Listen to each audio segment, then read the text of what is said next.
Chapter 28:36. He had the best medicine, so it was not difficult for him to treat his external injuries.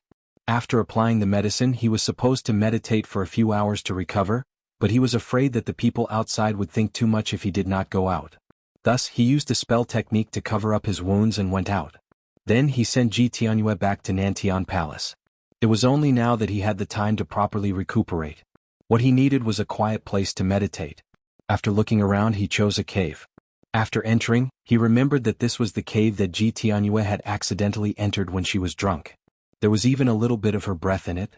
At first, he thought that he would not be able to calm down after smelling her breath, but he did not expect that after sitting down and smelling her breath, he would feel at ease as if she was protecting him. Thus, he decided to stay in the cave. Originally, he had meditated in the scroll of the universe for 10 days, but at that time he was restricted by the rules of Misty Mountain and could not use telekinesis to heal, so his recovery was naturally several times slower than usual. Now that there were no such rules, once he calmed down and cultivated, his recovery speed was extremely fast. 3 days later, his external and internal injuries were basically healed, and his telekinesis was almost fully recovered. He walked out of the cave and squinted his eyes to look at the sky in the distance. The sun had just rolled down the mountain. The moon was like a silhouette in the sky. He was about to call for his ride and embark on the journey back to Tianxi continent when the voice transmission talisman at his waist suddenly lit up. He frowned slightly. There were not many people who could contact him on this continent.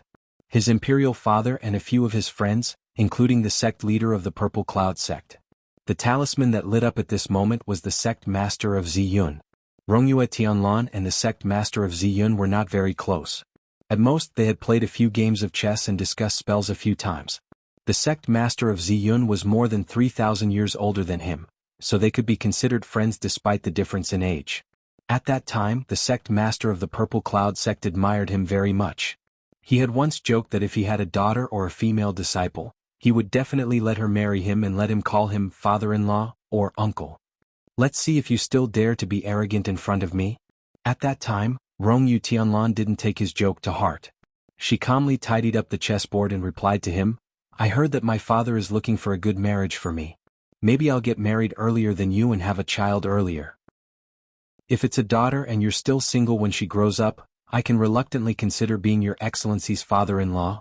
At that time, the two of them were used to teasing each other, and neither of them took these jokes to heart. Moreover, not long after Rongyu Tianlan said these words, he was forced to marry by his imperial father, who wanted him to be betrothed to a baby wrapped in diapers. He was so shocked that he didn't even look at whether the baby was round or flat and immediately ran away. When he looked back, he was already 100 years old. When he returned after more than 3,000 years, his fiancée had already grown up. Furthermore, she had really become the disciple of the Purple Cloud sect master. The voice transmission talisman was flashing. Rongyu Tianlan was slightly conflicted. Should he pick it up? At this time, the sect master had contacted him to invite him to his birthday banquet. He wanted to see how grand and novel the birthday banquet that his obedient disciple had prepared for him was. In the past, Rongyu Tianlan had attended it a few times. In his opinion, there was nothing novel about it. The only novel thing was that the sect master of Ziyun's eldest disciple, Feng Wuji, had a few strands of white hair in order to arrange this. Chapter 28:37. But this time, this old man's birthday banquet was personally organized by Ji Xinyu. Every time Rong Yuishenlin thought of this, he felt very unhappy. The sect leader of the Purple Cloud sect invited him over at this time to show off. He still had important matters to attend to, so he didn't need to bother with him. Thinking of this, Rong Yuishenlin cut off the sound transmission talisman. But the other side seemed to be unyielding. Every time he cut it off, the other side continued to call him a few more times, twinkling like stars at his waist. Why was he in such a hurry? Could it be that something had happened? Could it be that Ji Xinyu, before he could finish his thought, his hand automatically connected the sound transmission talisman? The sect leader of the Purple Cloud sect's slightly teasing voice came from the other side. Old friend, even if you can't be my disciple's husband, you shouldn't be so angry that you won't even pick up an old friend's voice transmission? Or are you so ashamed that you don't have the face to see me? Rong Yuishenlin was speechless. He raised his hand and rubbed his temples. I don't think there's anything that I don't have the face to see you. Are you thinking too much? Then why haven't I been able to contact you these 2 days? What cave did you lock yourself in to heal your emotional injury? Rong Yuishanlin was afraid of disturbing him when he was healing, so he had indeed turned off all the sound transmission talismans. However, he was treating serious injuries, not emotional injuries. He wasn't the kind of person who would lock himself in a cave after suffering emotional injuries. You didn't go through so much trouble to contact me just to say these few words of nonsense, did you? Rong Yuishanlin didn't like the sect leader of the Purple Cloud sect recently, so he didn't want to talk to him anymore. Hey Rong Yuejun, you're so angry? This isn't like you, who's always so calm and collected. The sect leader of the Purple Cloud sect insisted on talking nonsense. Rong Yuishanlin felt that he wasn't as bored as he was. Just as he was about to turn off the sound transmission talisman, the sect leader of the Purple Cloud sect said, "Tomorrow is my birthday, and it was prepared by my favorite disciple. Don't you plan to come and take a look?" He was indeed here to show off. Rong Yuishanlin said lazily, "I'm busy, not interested. I wish you a happy birthday in advance." He was about to hang up the sound transmission talisman. "Oh, I see. Ashinyu, why are you?" The Purple Cloud sect master's cry of surprise came from behind, and then the sound transmission talisman automatically hung up. Rong Yuishanlin stared at the voice transmission talisman that had already dimmed. She clenched her fingers, then clenched them again. What happened to Ji Xinhua? That old fellow had always been as calm as a mountain. Why did he suddenly cry out in alarm? What happened? Logically speaking, nothing should have happened to Ji Xinhua in the Purple Cloud sect. However, it was hard to say. Rong Yuishanlin looked at the voice transmission talisman and hesitated for a moment. She then made up her mind to call back. He didn't know what was going on over there. He dialed several times, but there was no response. The more he couldn't get through, the more anxious Rong Yutianlan became, and the easier it was for him to let his imagination run wild. He dialed back again and again. When he dialed back for the 18th time and Rong Yutianlan was about to curse, the other side finally got through. However, even though it was connected, there was only the sound of heavy breathing and no one spoke. Rong Yuetian asked a few questions in succession. Other than the increasingly rapid panting sound, there was no other sound at all. Later on, the sound transmission talisman was completely cut off and could no longer be connected. Rong Yuishanlin's expression changed. That panting sounded like the panting of someone dying. Could something serious have happened to the Purple Cloud sect? That Ji Xinhua? He raised his hand and called for his own carriage. After sitting in it, he calmed down. Chapter 28:38. Ziyun sect had always been heavily guarded, and every disciple was an expert. Even if there was a powerful demon who wanted to harm them, it would not be able to be taken down in a short period of time. How could Ziyun sect master be suddenly attacked in the sect? Moreover, he was immediately killed after being attacked. That was too strange, wasn't it? This Ziyun sect master was not made of mud, he was the top expert of this continent. Now that he suddenly made such a commotion, it was most likely to trick Rong Yuetianlan into going. He would not be fooled by such a simple trick. He would be an idiot if he went. Maybe he would be laughed at by that old man. It was more important for him to rush back to the Tianxi continent. He turned the car around and with a flick of his finger, the unicorn let out a long neigh and flew into the distance, in the direction of the Tianxi continent. But his speed was getting slower and slower, slower and slower. Ji Xinyu deeply felt that her master's life would be smooth sailing this year, and the birthday banquet she organized for him would definitely be a success. Because on her master's birthday the sun was unusually bright, the sky was blue, the clouds were white, and a cool breeze was blowing. Such a bright and beautiful weather made her feel bright and beautiful. She had been busy these few days, busy arranging the chores, rehearsing the lines with Xie Fenglu and rehearsing the program. She slept at 3 and woke up at 5 every day, and even had dark circles under her eyes. This time, whether it was the banquet or the venue, they were all top-notch. Even the chef who organized the banquet was a master chef who was known as the god of cookery. It was said that the dishes cooked by this master chef could make people willingly die from overeating. This master chef was not like other masters who liked to act pretentious and cherished his words like gold. He was very talkative. The talkative master had told her a strange thing last night. He said that in the evening, Ziyun sect master actually came to the kitchen and personally killed a pig. Ziyun sect master's method of killing the pig was very terrifying. He did not directly kill the pig but instead stabbed the pig's trachea, making the pig wheeze like a bellows, but the pig could not make a sound. The pig's dying appearance was very frightening. Everyone felt that this method of killing pigs was too cruel, so the god of cookery came to ask Ji Xinyu if her master had any psychological problems. Ji Xinyu naturally didn't think that there was anything wrong with her master, but she felt that her master was indeed a bit of a freak. She sent the god of cookery away with a few words. Then she was still worried and went to check on her master. While he was paying his respects to his master, he quietly observed his master's expression. Grandmaster Ziyun seemed to be very happy. After brutally killing the pig, her master seemed to have been released. When he saw her, he was also very happy. He even showed some concern about her dark circles and told her not to be too tired. He also told her that she must get rid of the dark circles tomorrow. It was rare to see such a benevolent master. Ji Xinyu's heart skipped a beat, and she talked to her master for a while. Her master's pair of eyes, which seemed to contain the winding mountains and rivers, often looked at her. The more he looked at her, the more satisfied he was, and the more he looked at her. Ji Xinyu's hair stood on end. "Xinyu, have you been unable to sleep these past few days? What big dark circles." "I can sleep. I can fall asleep as soon as I touch the bed." Grandmaster Ziyun nodded. "That's good. By the way, do you think Rongyue Tianlan will come?" Ji Xinyu's heart skipped a beat as she shook her head. "I don't know." Chapter 2839. Take a guess. Sect Master Ziyun did not let her go. Ji Xinyue was a little annoyed.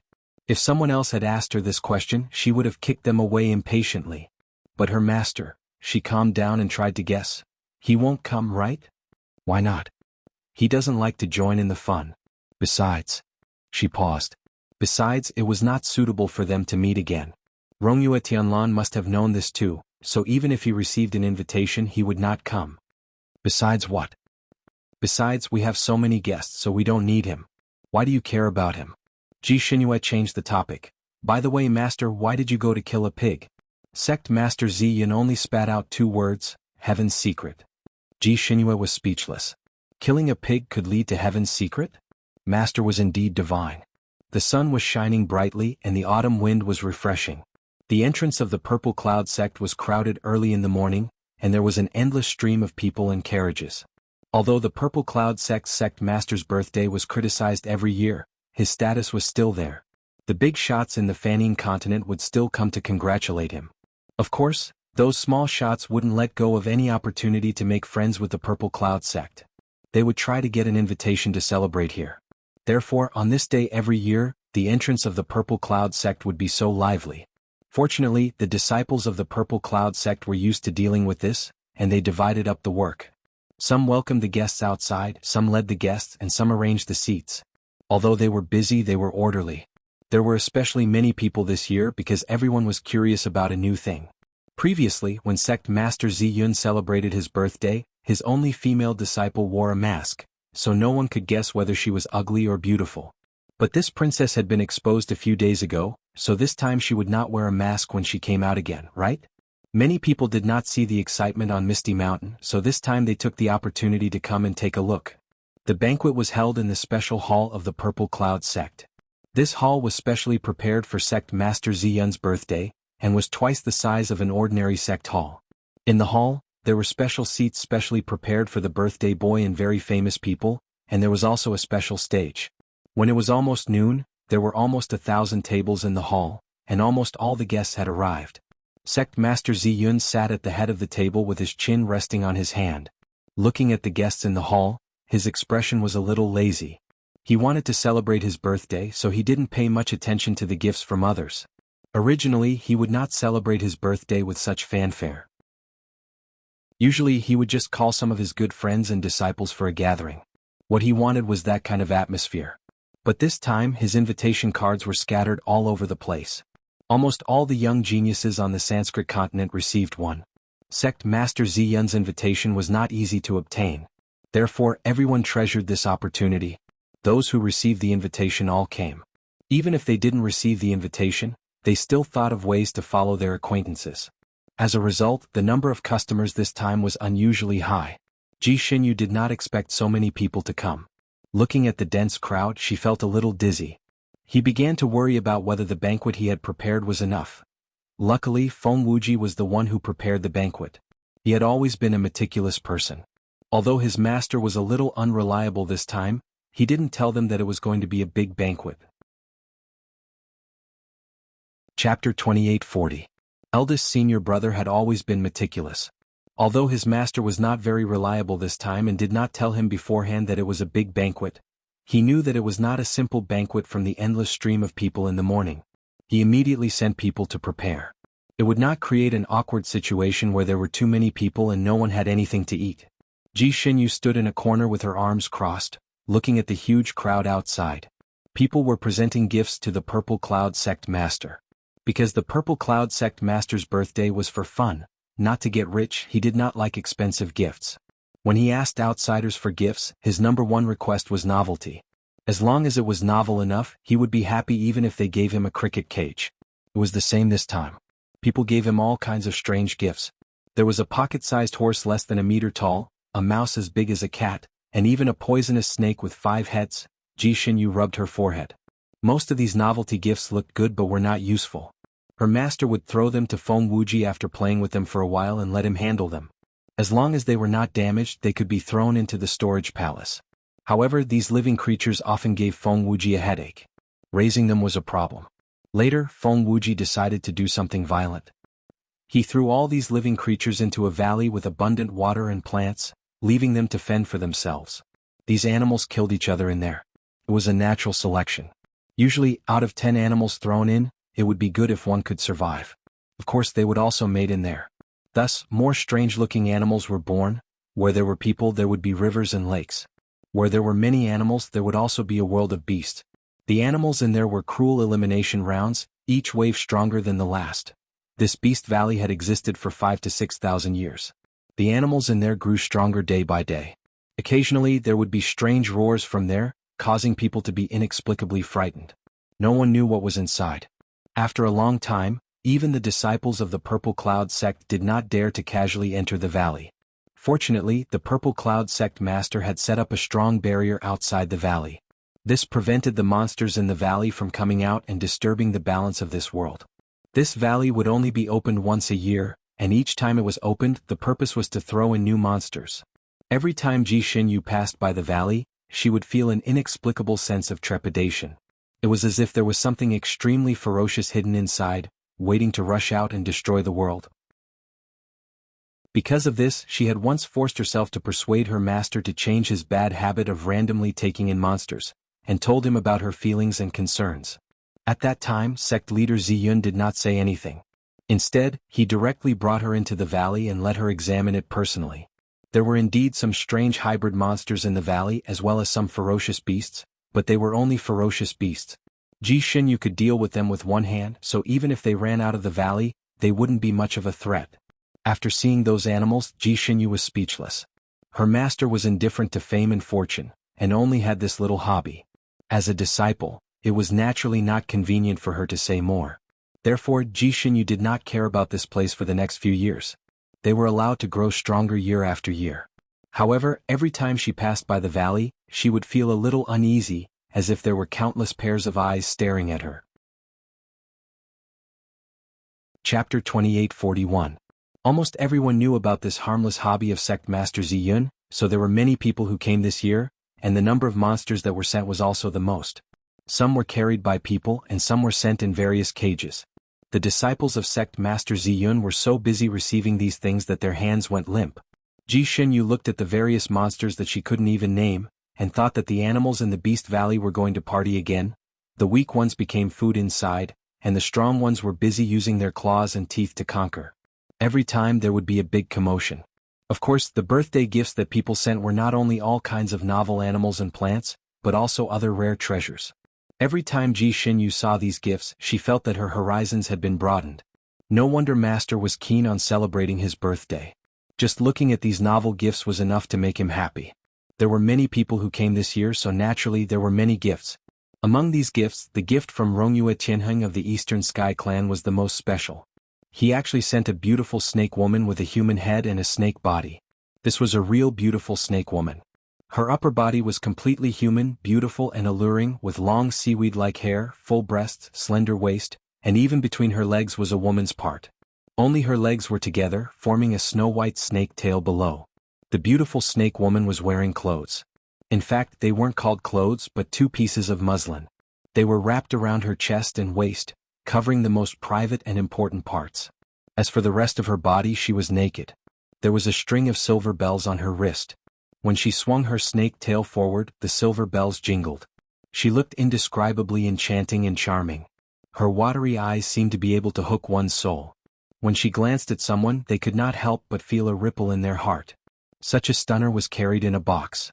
After opening the box, the beautiful snake woman swayed out of the box, stunning the eyes of all the men present. Sect Master Zi Yun probably wanted to take advantage of this birthday to find a decent son-in-law for his good disciple. Therefore, more than half of the people who were invited were young talents of this continent. In fact, these young talents also wanted to hug the beautiful woman, so they cherished this opportunity. Since coming to Sect Master Zi Yun, they had shown their best side. As a result, people who were originally hot-tempered and boorish also looked gentle and refined here, appearing to be very cultured. Since they were here to propose marriage, they naturally couldn't show their perverted side. Therefore, before the snake beauty came out, these people's performance was still very remarkable. However, this snake beauty seemed to have a factor that would make men's blood boil at first sight. Once it appeared, many young geniuses stared straight at it. Some of them even had nosebleeds. His eyes stared straight at the snake beauty without blinking. Ji Shenyu looked at the beautiful snake woman, and her eyes almost popped out. Xie Fenglu, who was standing beside her, tugged at her sleeve. "Senior sister, you're a woman. Don't tell me you're also mesmerized by it?" Ji Shenyu was still staring at the snake beauty in a daze, as if a storm was raging in his heart. This snake beauty, it was very similar to the phaseless snake she had encountered in the Misty Mountain. Wasn't this snake a specialty of the Misty Mountain? Even in the Misty Mountain, it was pitifully rare and almost extinct. Moreover, only those who wanted to break off the engagement could enter the Misty Mountain. Where did Rongyue Tianheng get this snake from? Could it be that Rongyue Tianlan had caught him in the Misty Mountain and had specially given him to his cousin as a gift? Chapter 2842. Rongyue Tianlan had suffered from this type of snake before. Why would he have the time to do this? Or perhaps this snake was not a phaseless snake at all, but a special species? The beautiful snake greeted Grandmaster Zi Yun with a sweet voice. The Grandmaster of the Zi Yun sect lowered his eyes and looked at the beautiful snake. He smiled and said, "This gift is not bad. Where did you find it, little Marquis?"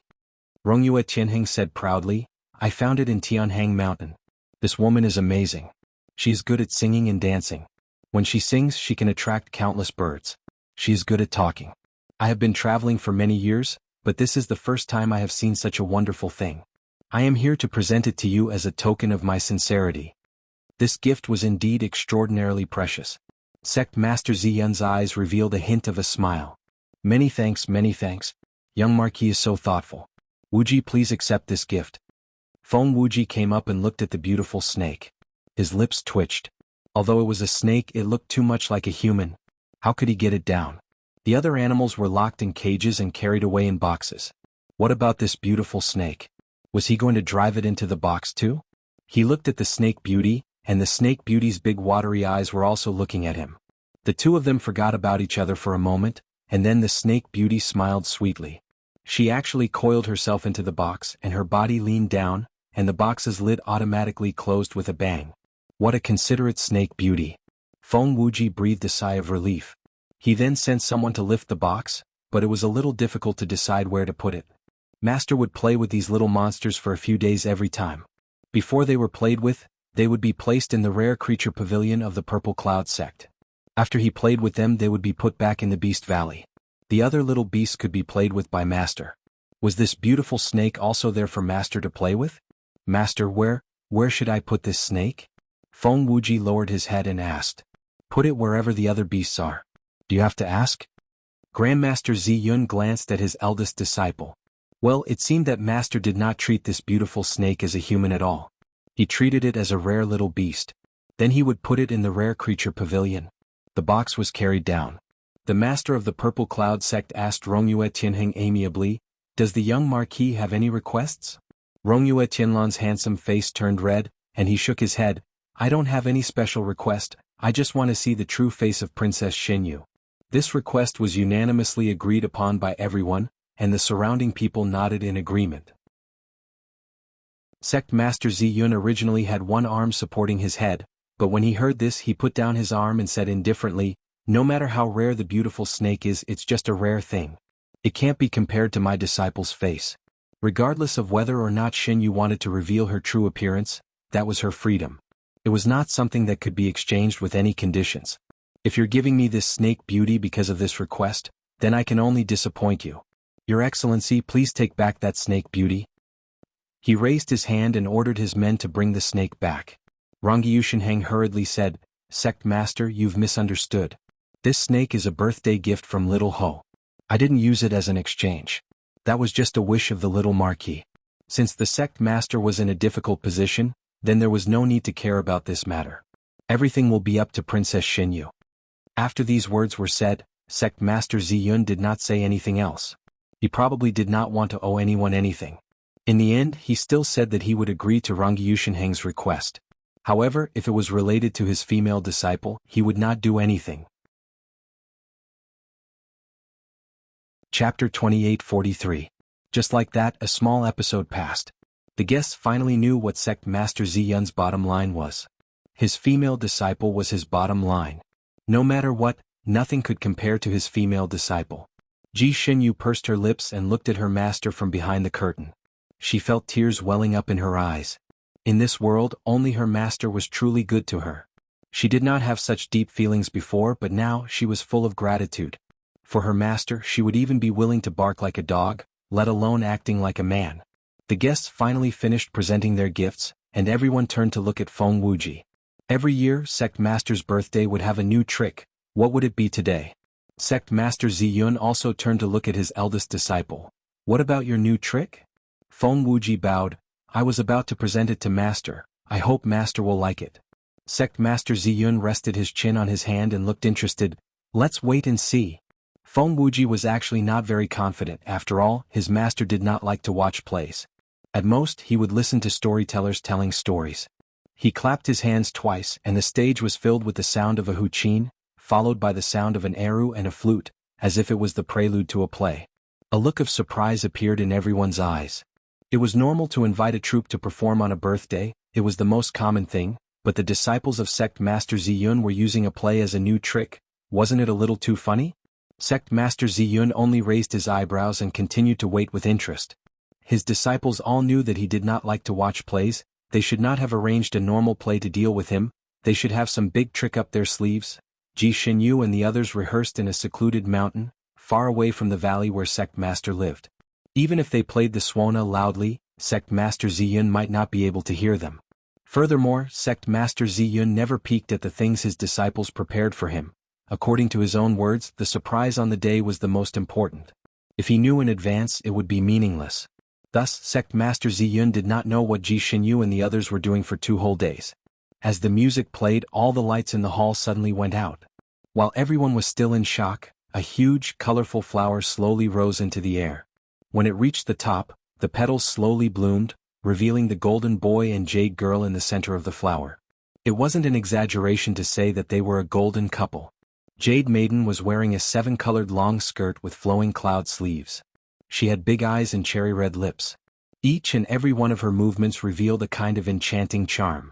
Especially her pair of eyes, they were limpid as if they contained 2 bags of water, captivating the soul. The golden boy, on the other hand, was dressed in white. He had delicate features and there was a heroic spirit in his eyes.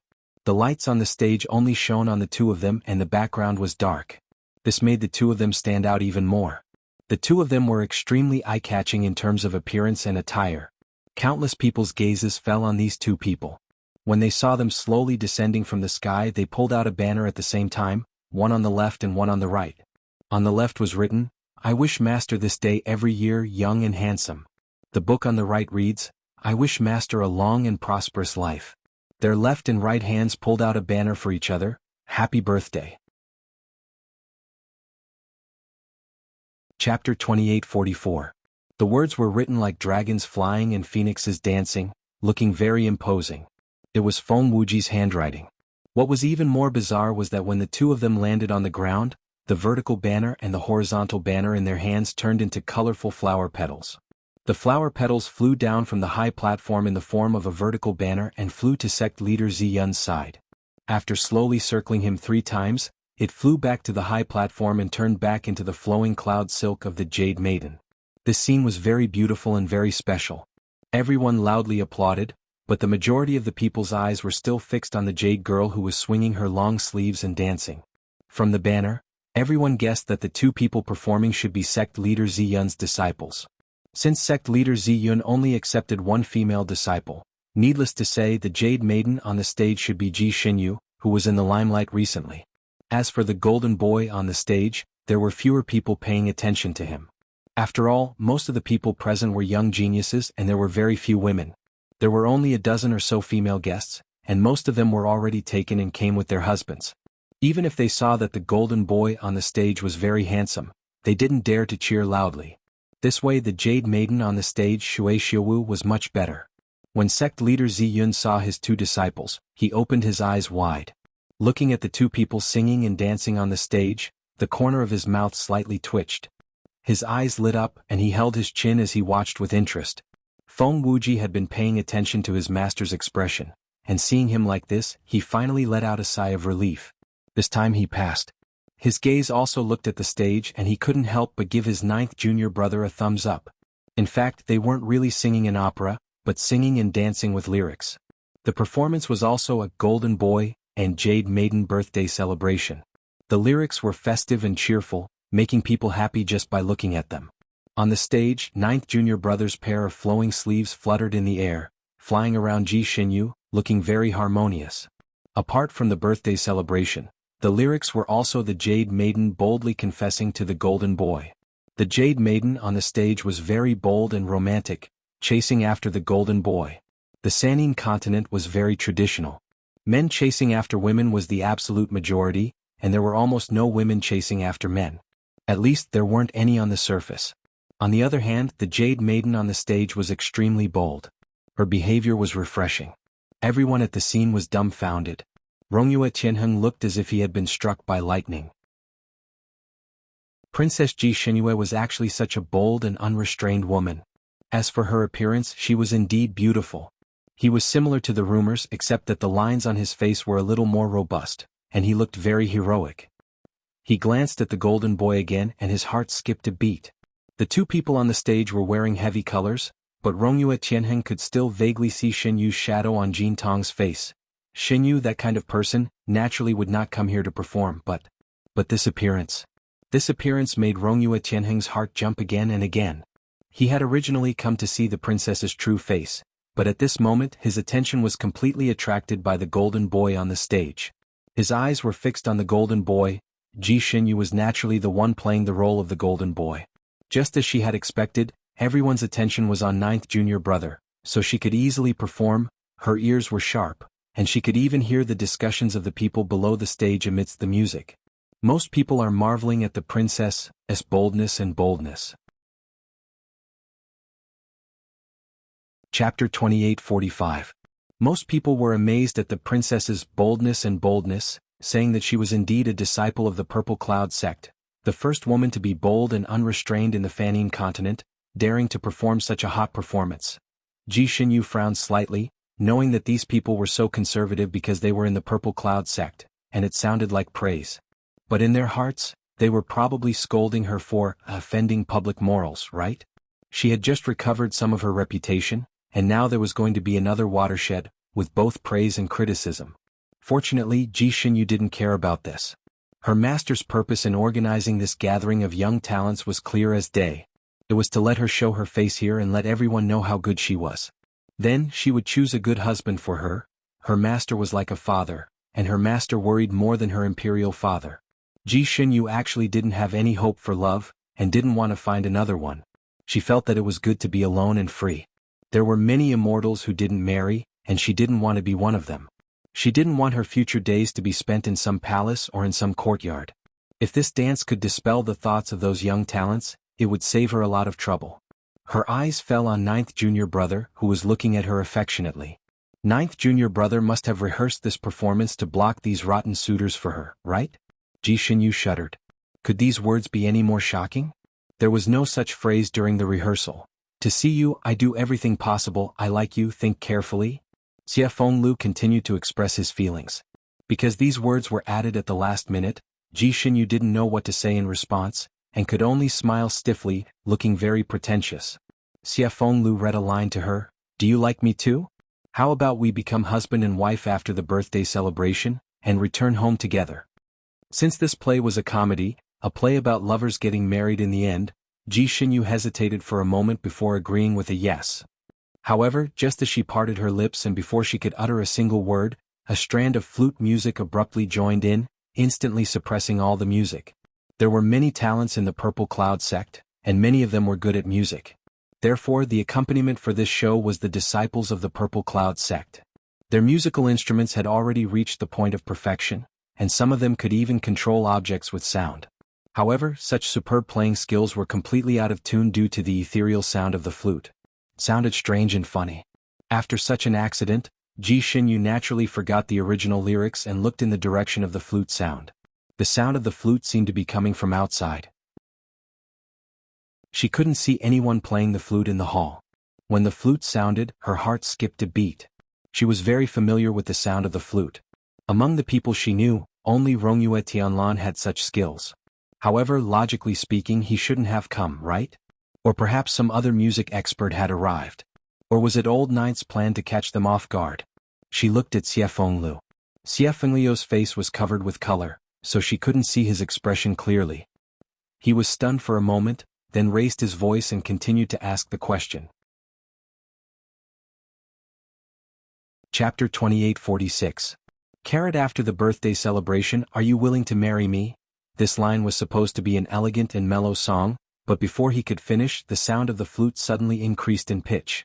Xie Fenglu couldn't help but sing out of tune. The last few words flew straight up like 9 bends and 18 bends, and his throat was about to split from the shouting. When this strange sound came out, it naturally caused the people below the stage to burst into laughter. Even Ji Xinyu couldn't help but laugh out loud. As for the senior brothers who were pretending to be horses, tree stumps, and stones on the stage, they couldn't hold it in either. The 4 hooves of the horse stumbled and almost fell to the ground, the bent tree stumbled and fell to the ground, and the stones trembled as if they were suffering from epilepsy. They all thought that 9th junior brother was clowning around. He was really going all out for the sake of entertaining his relatives.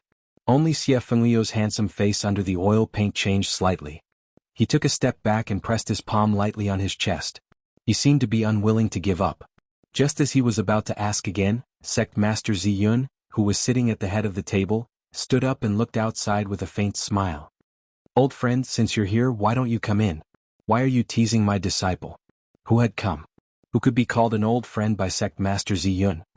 "It's Sect Master's birthday. Tianlan is here to join in the fun." A clear and magnetic voice resounded. A faint light and shadow flashed in mid-air, and a person's figure appeared. A handsome face, a blue robe that fluttered like a sparkling lake, and a jade flute in his hand, attracted everyone's attention as soon as he appeared in the air. Someone had already called out, "Eighth Highness." "Your Highness Rongyue." The person who had come was Rongyue Tianlan. He smiled and nodded slightly at the crowd, and his gaze swept across the 2 people on the stage. Ji Xinyu and his gaze met briefly in mid-air. Rongyue Tianlan seemed to curl his lips slightly at her, and his faint smile was very annoying. Ji Xinyue's heart skipped a beat, but she frowned. Why was he here? How could he recognize her in such a situation? Xie Fengliu's eyes were also looking at Rongyue Tianlan. When Rongyue Tianlan's gaze swept over, he looked back at him without hesitation. Rongyue Tianlan's gaze on him was calm but faintly sharp. Xie Fenglu instantly had the illusion that he had been seen through with one glance. Fortunately, Rongyue Tianlan's gaze swept past him and left. The exalted immortal looked at Sect Master Ziyun and smiled. Sect Master's birthday is really unique. Even the sound of a pig being slaughtered can come in handy. When others saw his smile, it was a light and carefree smile, but Ji Xinyu could faintly hear a hint of gnashing teeth in his laughter. She frowned again.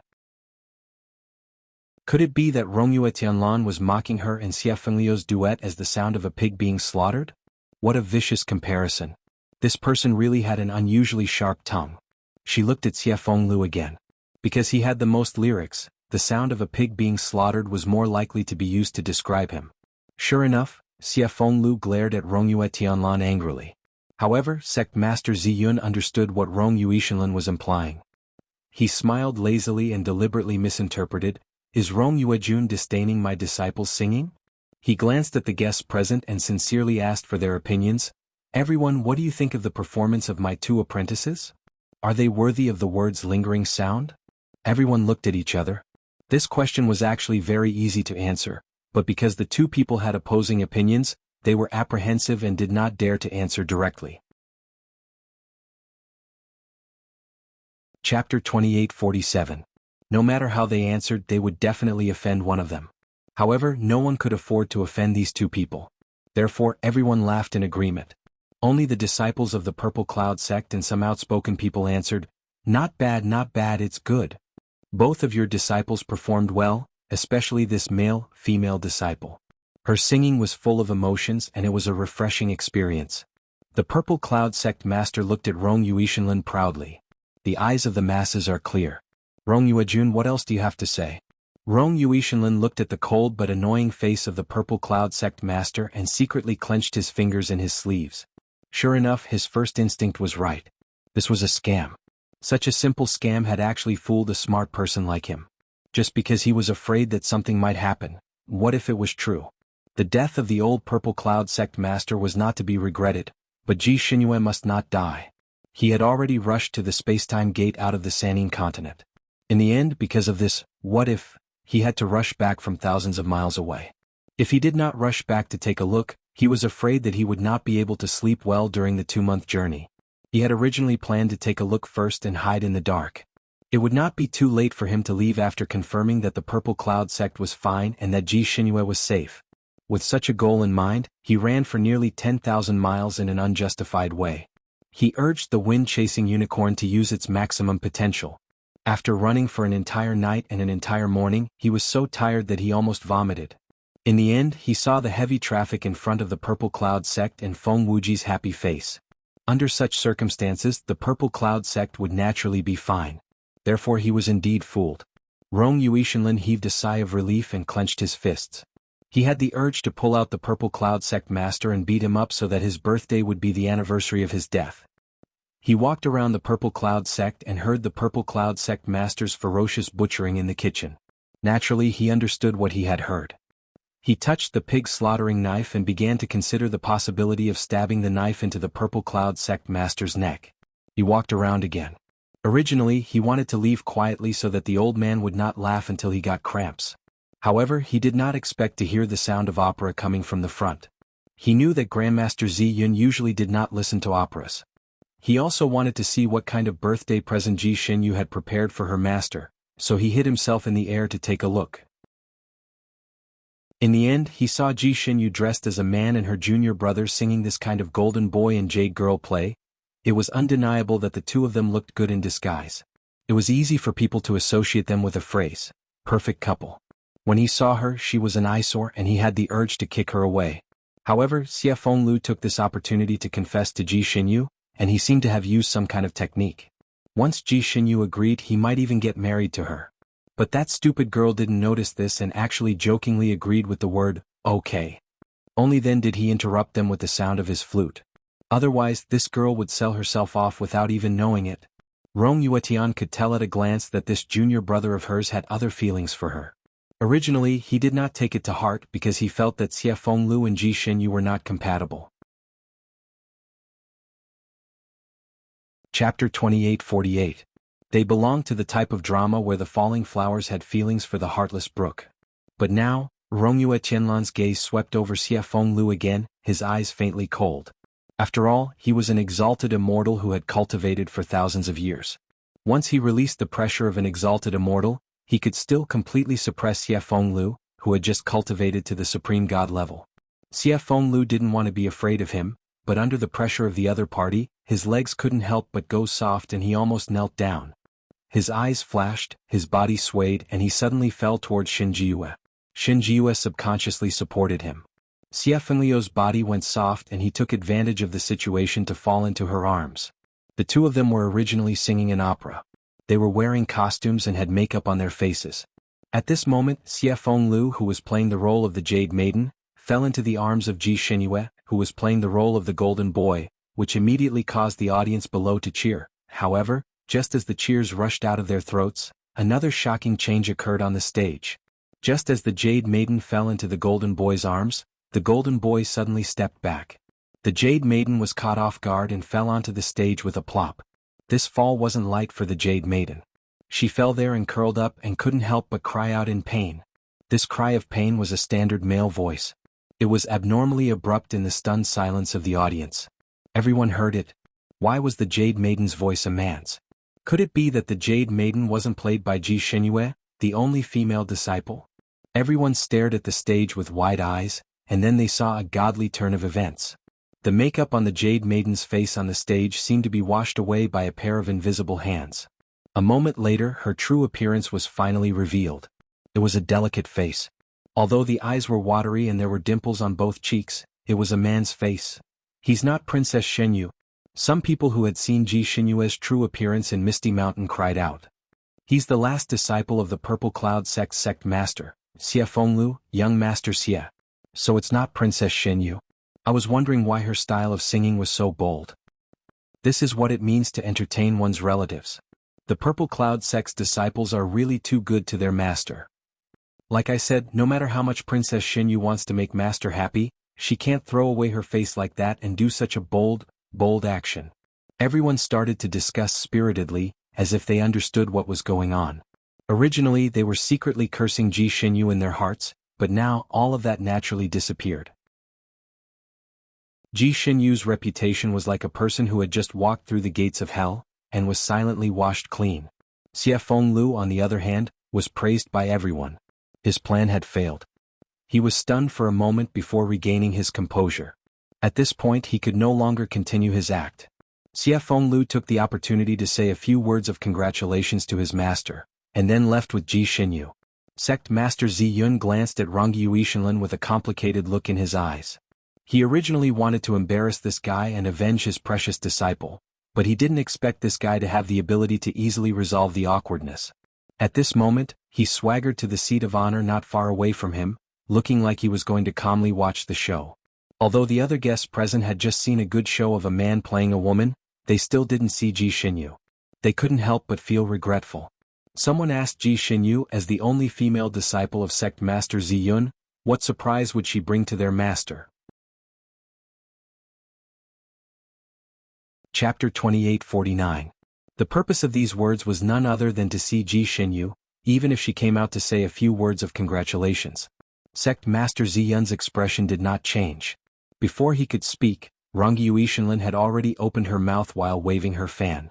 Princess Xinyu has already prepared a birthday present for her master, and she has already presented it to him. The blue pearl on Sect Master Ziyun's feathered crown was given by her. The pearl is for the Pearl King, and this pearl is worth hundreds of years of Sect Master Ziyun's birthday present. Sect Master Ziyun, don't you agree? Sect Master Ziyun, most of the onlookers knew how difficult it was to obtain this pearl of fate. Gasps could be heard everywhere. Although it was a pity that they could not see Ji Xinyue's true face, they still felt that Rongyu Yishanlin's words were reasonable. Sect Master Ziyun glanced at Rongyu Yishanlin and said with a faint smile, Rongyu really cares for my disciple. As expected, you have the bearing of an exalted immortal. Perhaps it would be better if Xinyu thanked you in person. He clapped his hands twice. Xinyu, come out when you're done. Ji Xinyue had originally wanted to go out alone to celebrate her master's birthday. Hearing her master's call, she walked out. At this moment she had already changed into a normal Purple Cloud sect disciple's attire. She wore a light purple dress with rolling clouds, and her long black hair was casually tied up with a hairband. In the middle of the headband, a purple pearl was embedded in her forehead, making her eyes shine like stars. It was clearly a very ordinary attire, but on her, it was extremely outstanding. People could hardly take their eyes off of her. Those who had already seen her true face secretly heaved a sigh of relief, their gazes faintly burning as they looked at her. Those who had never seen her before also widened their eyes at this moment. They had a sense of recognition that the rumors were indeed true. She really was a peerless beauty. They felt that this trip was indeed worth it. Those young talents who had not yet married looked at Ji Xinyue with even more burning eyes, and were already planning how to win the heart of this beauty. Xinyu, this exalted immortal Rongyu is Master's good friend. Originally, he was unable to raise his head in front of Master because of the wrong marriage with you. Fortunately, your marriage has been annulled and he is now your elder. You two can get to know each other again, Sect Master Ziyun said. Ji Xinyue was slightly startled, but as expected, she stepped forward and bowed. Senior Rongyu, greetings. Rong Yuishinlin's lips twitched. Before he had the chance to say anything, the Purple Cloud sect master once again spoke up kindly. Xinyu, don't call him senior. It makes him sound old and distant. It's better to call him uncle. Ji Xinyu readily accepted his advice and was about to address him as uncle when Rongyue Tianlan decisively said, just address him as you did before. Don't change it. He did not want to be Ji Xinyu's elder. He had never thought about it. He also didn't have Xinjiuli's heavy taste, who liked to flirt with the younger generation disciples. When he thought of this, he himself froze. When he saw Ji Xinyu talking about love, this was actually what appeared in his mind. He had long known that he liked Ji Xinyu, but knowing that he had wronged another woman in his previous life and still having such thoughts subconsciously, it was worth pondering over. Rong Yuishinlin admitted that she was a benevolent and magnanimous immortal. As an immortal, what they were most afraid of was owing someone a favor and not being able to return it, especially this kind of emotional debt. Chapter 2850. He had originally planned to bring Ji Tianyue back to the Tianxi continent and raise her by his side, just like how the great god raised Ning Xuema. He thought that since he could fall in love with her in his previous life, he would definitely fall in love with her now. All he lacked was time. Perhaps after a few years he would be able to develop feelings for her. By then it would not be too late to talk about marriage. But now, his heart was deviating more and more, and it was getting harder and harder to control himself. Seeing Ji Xinyue in front of him being so courteous to him, as if he was an elder, he felt extremely uncomfortable. But he could not say anything at the moment. After all, he and Sect Master Ziyun were of the same generation. Sect Master Ziyun raised his teacup and took a sip, then said indifferently, previously you were engaged, so naturally you should treat each other as equals. But now you are no longer related to each other. You and I are friends and you are old enough to be her uncle. Xinyu should call you uncle, this seniority cannot be messed up. Xinyu, offer this Uncle Rongyu some tea. Ji Xinyue agreed, then poured a cup of tea and handed it to Rongyu Tianlan with both hands. Uncle Rongyu, please have some tea. Rongyu Tianlan. He secretly gritted his teeth and looked at Sect Master Ziyun with a smile that was not a smile. Old friends, a friend's disciple may not be my own junior. Moreover, we are friends despite our age difference. Our seniority does not involve our disciples. I have always treated your disciple as equals and we are also friends. There is no distinction between senior and junior. Just call her how you used to call her and get used to it. We immortals do not care about such formalities. Ji Xinyue saw that he was entangled with seniority and was momentarily stunned. She did not know why he was so concerned about this. Then she suddenly thought of Ji Tianyue and immediately understood. Rongyu Tianlan was going to marry his sister. Because of Ji Tianyue, he could not be his future wife's uncle. Ji Xinyu finally figured out what he was worried about. She didn't want to become an obstacle for others, so she smiled faintly. If we're of the same generation, then so be it. Perhaps Rongyu Jun has his own difficulties and needs Xinyu to be of the same generation as him. Rongyu Tianlan was stunned. He looked at Ji Xinyue with a deep gaze. He bet that there was a distance between the difficulties Ji Xinyue spoke of and the difficulties in his heart. Furthermore, the distance between them wasn't small. But it didn't seem easy to explain. He didn't say anything for a while, so Ji Xinyu took it as his silence. He took a few steps back and put some distance between them before bowing to his master. Master, this disciple is willing to perform a sword dance to congratulate Master on your birthday. Please take it as a small gift that disciple has prepared for Master. Naturally, Sect Master Ziyun would agree to this request. After nodding his head, he propped his chin up and waited in high spirits. He didn't forget to explain to Rong Yuishinlin, this seat's female disciple is actually very good at dancing. It's just that she doesn't usually like to dance. Even I can't force her to dance. It's rare that she's interested in dancing today. He excitedly ordered Xie Fenglu, who had already changed back into his normal disciple uniform, "Ninth brother, play for your senior sister." How could Xie Fenglu be unwilling? He immediately agreed and took out a zither from his storage space. There was even a zither table and a zither stool. He sat there and looked at his senior sister with bright eyes. Senior sister, what sword dance do you want to perform? Harmony between the zither and the zither? A phoenix seeking a phoenix? Or a perfect pair? Chapter 2851. Ji Xinyu's sword was already in her hand. She had the urge to cut this little rascal. What nonsense was this? She only liked to dance one dance in public, returned triumphant. When had she danced the others? This little rascal was obviously looking for a beating by singing so many sour songs. Return triumphant. She spat out these 3 words. She still left some face for her junior brother in front of others. Her eyes narrowed dangerously. Xie Fenglu tactfully responded, not daring to pluck the fur from the tiger's mouth. Rong Yuetian watched the interaction between the two of them, waving his fan without any reaction.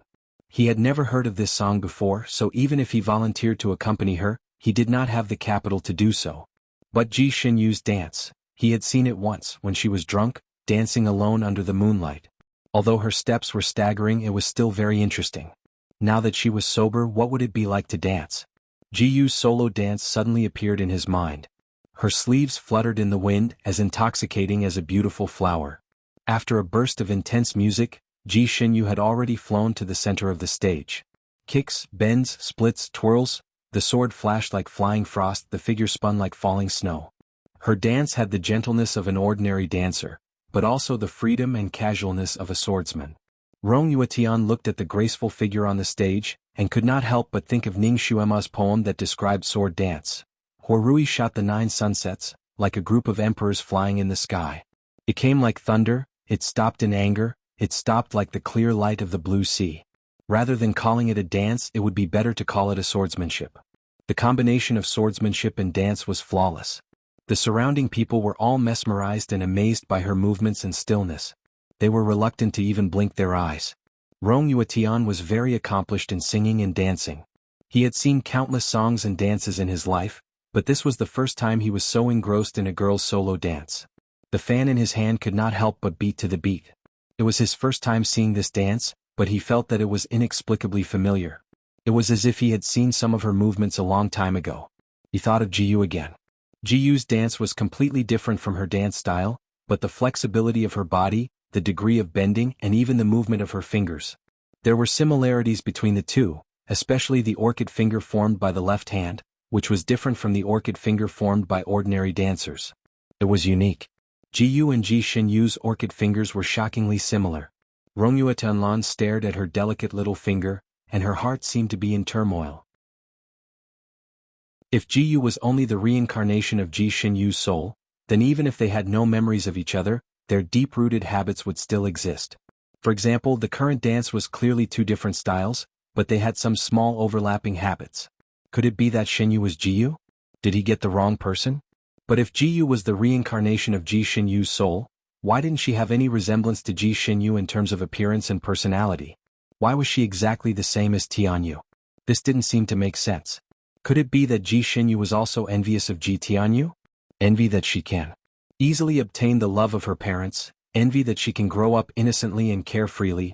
Because of envy, it formed an inner demon, and when one of her souls escaped, she was reincarnated as the little princess Ji Yu. Because she was so envious, this reincarnated Ji Yu not only looked exactly like Ji Tianyu, but also imitated her personality. Chapter 2852. Was that so? Was that so? Rong Yuishanlin's fingers turned white as he held the fan. If Ji Xinyu was really Ji Yu, then his previous rejection of the marriage, was he not asking for trouble? However, as long as Ji Xinyu was Ji Yu, even if he was asking for trouble, he would accept it. He would rather she had been Ji Yu. He would rather work 10,000 times harder to remarry her. It was better than them not being the same person. Could they be the same person? Rong Yuishanlin pondered as he watched the song and dance.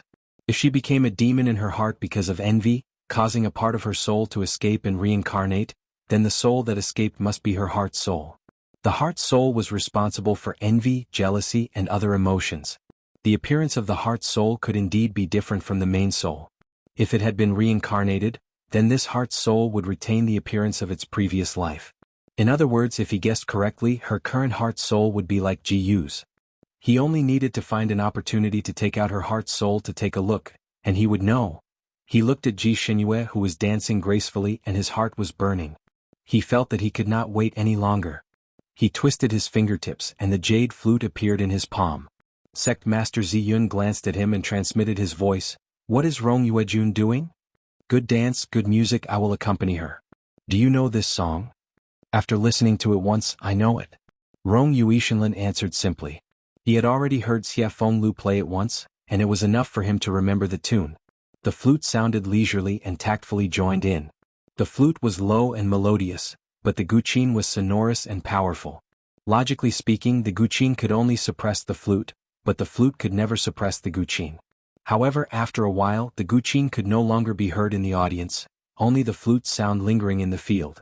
The flute sound naturally replaced the guqins. They were obviously two very different instruments, but the switch did not feel abrupt at all. It was as if this song should have been played by the flute in the first place. The sound of the zither just now was actually very good, but compared to the sound of the flute, it was like the difference between the sound of nature and ordinary music. The latter could be completely ignored. Xie Fengliu's baby face was slightly red. He tried his best to take back the initiative, but even though he had played with all his might, the sound of the zither was still drowned out by the sound of the flute. He was so close to the zither, but he could not hear his own music clearly. Now, it was no longer a competition of musical instruments, but a secret battle of psychokinesis. It was obvious that Xie Fengliu had been completely defeated. In his anger, Xie Fengliu played a few wrong notes in succession.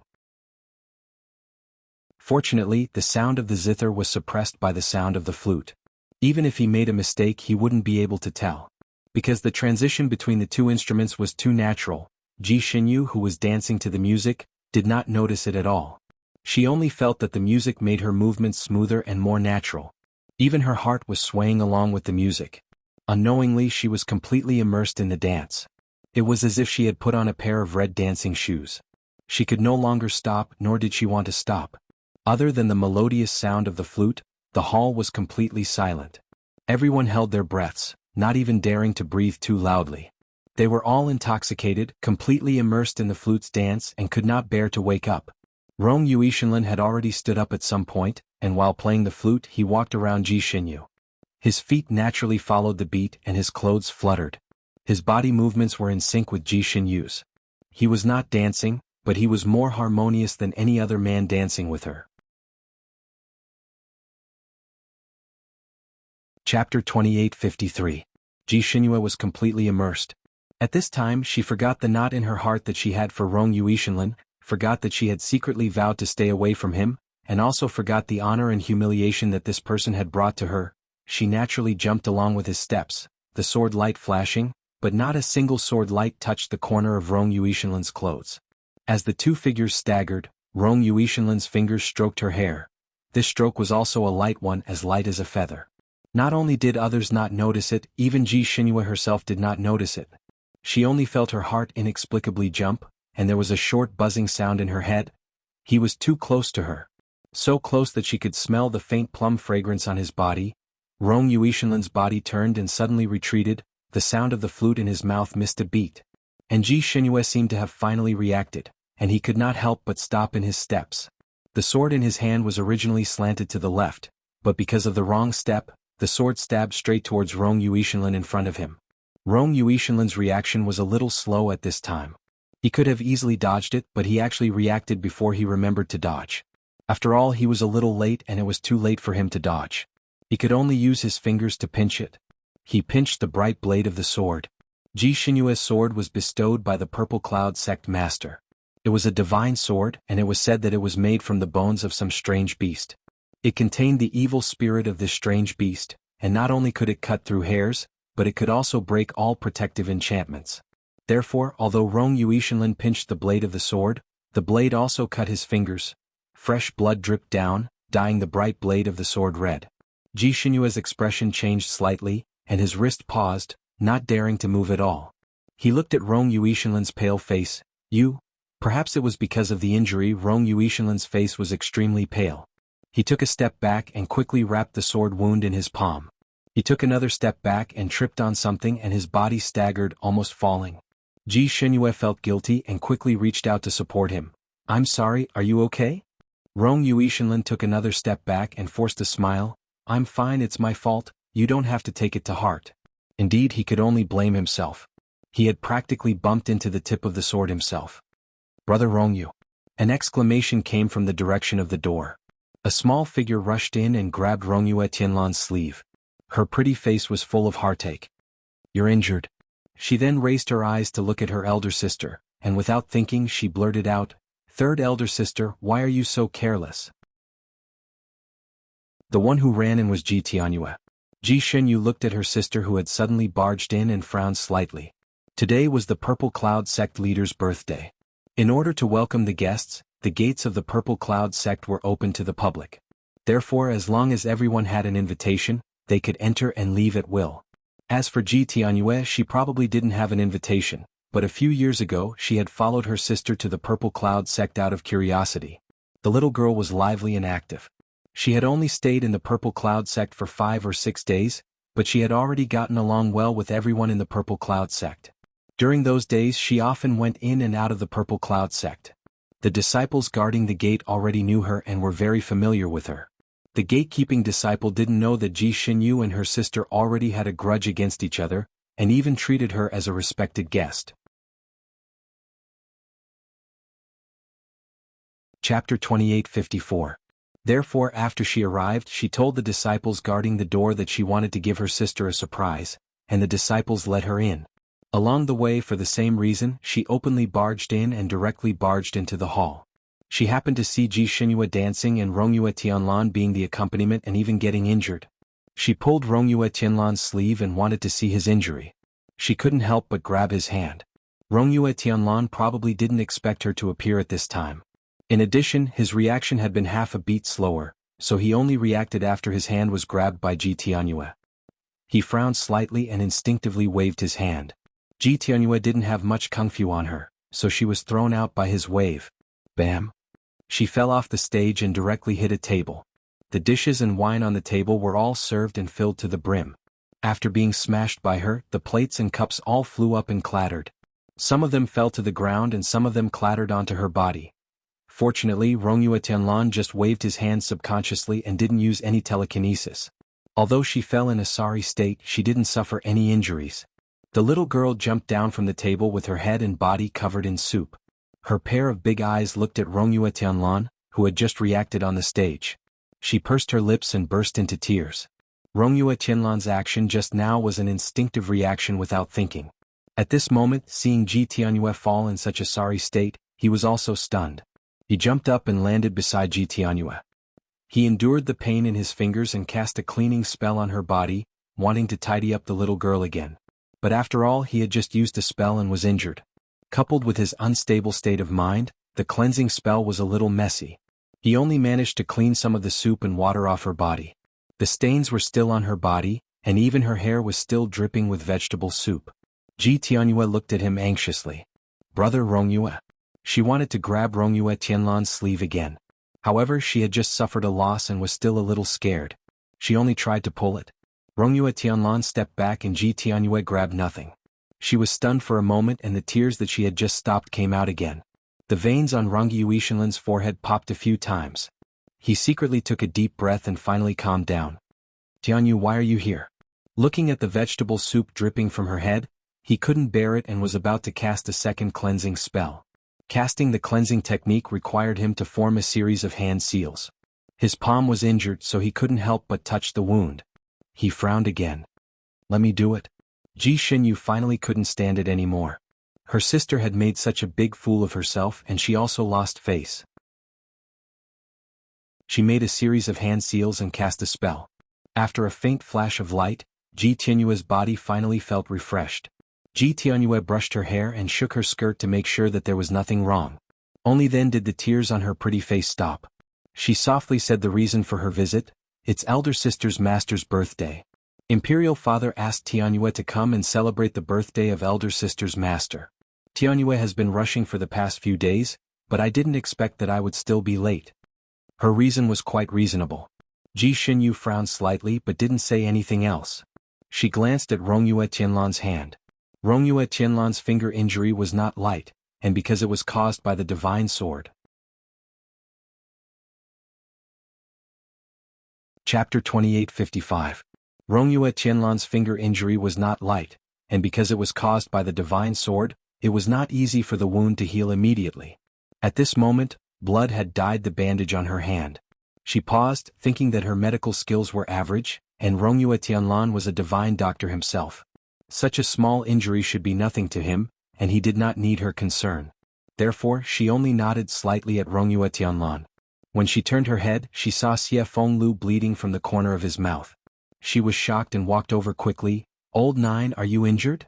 Xie Fenglu was injured because his zither could not withstand Rongyue Tianlan's flute music. He refused to admit defeat and insisted on resisting. In the end, he was hit by the zither music and suffered internal injuries. Blood had been flowing from the corner of his mouth for a while, but because too many things had happened, everyone's attention was on Ji Xinyue Rongyue Tianlan, and Ji Tianyue who came on later, so no one noticed him. Ji Xinyue was the first to notice that something was wrong with him. Xie Fengliu's baby face was already a little pale, and when he got up, he staggered. Ji Xinyue hurriedly helped him up. "What's wrong? You can get injured from playing the zither?" She was too engrossed in dancing and did not notice the secret battle between Rongyue Tianlan and Xie Fenglu. After she helped him up, she was about to let go of him when Xie Fengliu's body tilted and fell towards her again. Ji Xinyue could only support him again. "What's wrong with you?" Xie Fenglu leaned on her body, panting slightly. "I'm a little dizzy." Ji Xinyue casually took his pulse and found that his pulse was light and floating, and it was beating much faster than usual. It was indeed a symptom of internal injury. "How did you get injured?" Ji Xinyue asked as she helped him off the stage. Xie Fenglu looked at her sadly, then looked at Rongyue Tianlan who was still standing on the stage. The corners of his lips curled up slightly, and he leaned closer to Ji Xinyue. He did not want to say that he was defeated by Rongyue Tianlan. He only answered vaguely, "Playing the zither consumes a little more telekinesis. It's okay, I'll be fine after some rest." Sect Master Ziyun, who had been watching everything from the sidelines, rested her chin on her hand and looked at Ji Tianyue. "It's rare for your imperial father to be so considerate. I wonder what gift he has brought for me?" Ji Tianyue was circling around Rongyue Tian. She had to answer Sect Master Ziyun's question. She could only bow and present the gift that the South Heaven Emperor had asked her to bring, a fist-sized luminous pearl. The luminous pearl was a rare item, but it could be found everywhere in the Purple Cloud sect. The Purple Cloud sect master glanced at it and gestured for Feng Wuji to take it. He then said, "This luminous pearl is not bad. Put it in the stable to light up the horses." Feng Wuji nodded and left with the luminous pearl. No matter how naive Ji Tianyue was, she knew that the night luminescent pearl that her imperial father fished out of the House of Treasures on a whim was not well received. She grumbled in her heart that her imperial father chose such an unpresentable gift while glancing at her elder sister. Ji Xinyue was busy treating Xie Fengliu's injuries and did not pay attention to her. She pursed her lips and smiled sweetly at Sect Master Ziyun. Tianyue is willing to dance for Sect Master as a birthday gift. Sect Master Ziyun did not object. "It's rare for you to be so considerate. Dance then." Ji Tianyue pursed her lips again. "I wonder if Tianyue can ask the senior brothers of the Purple Cloud sect to accompany me?"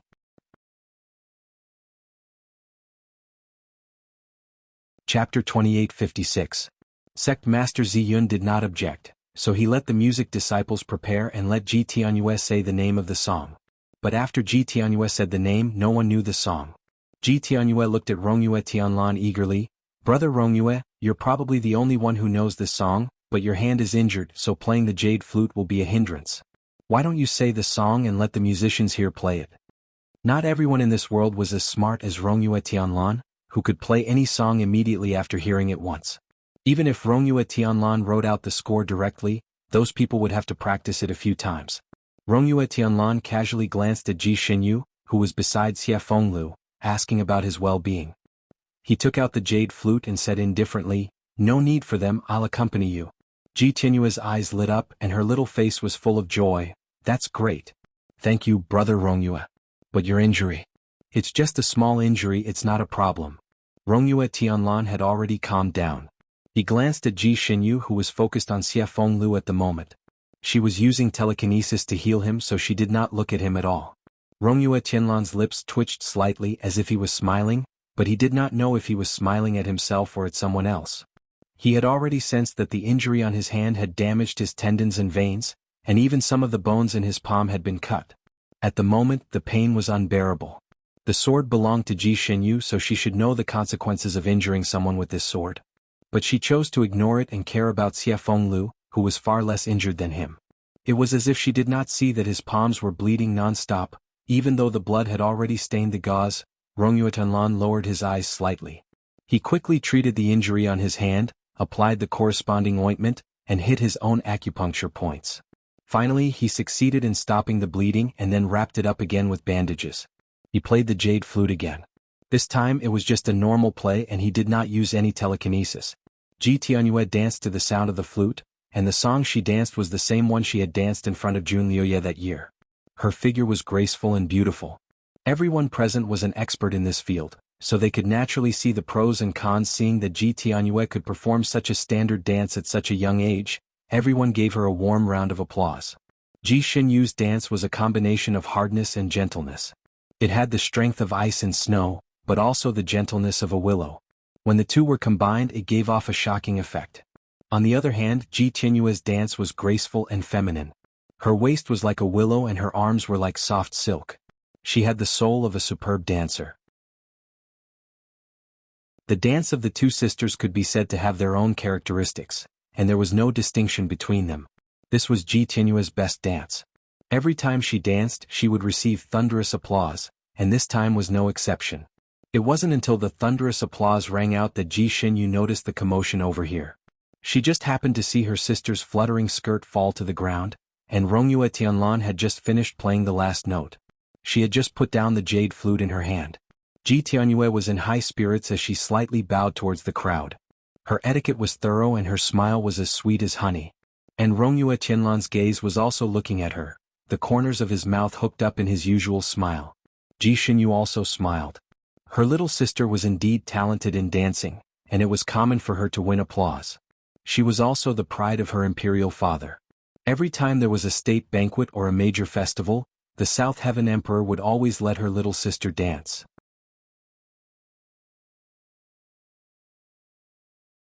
Chapter 2857.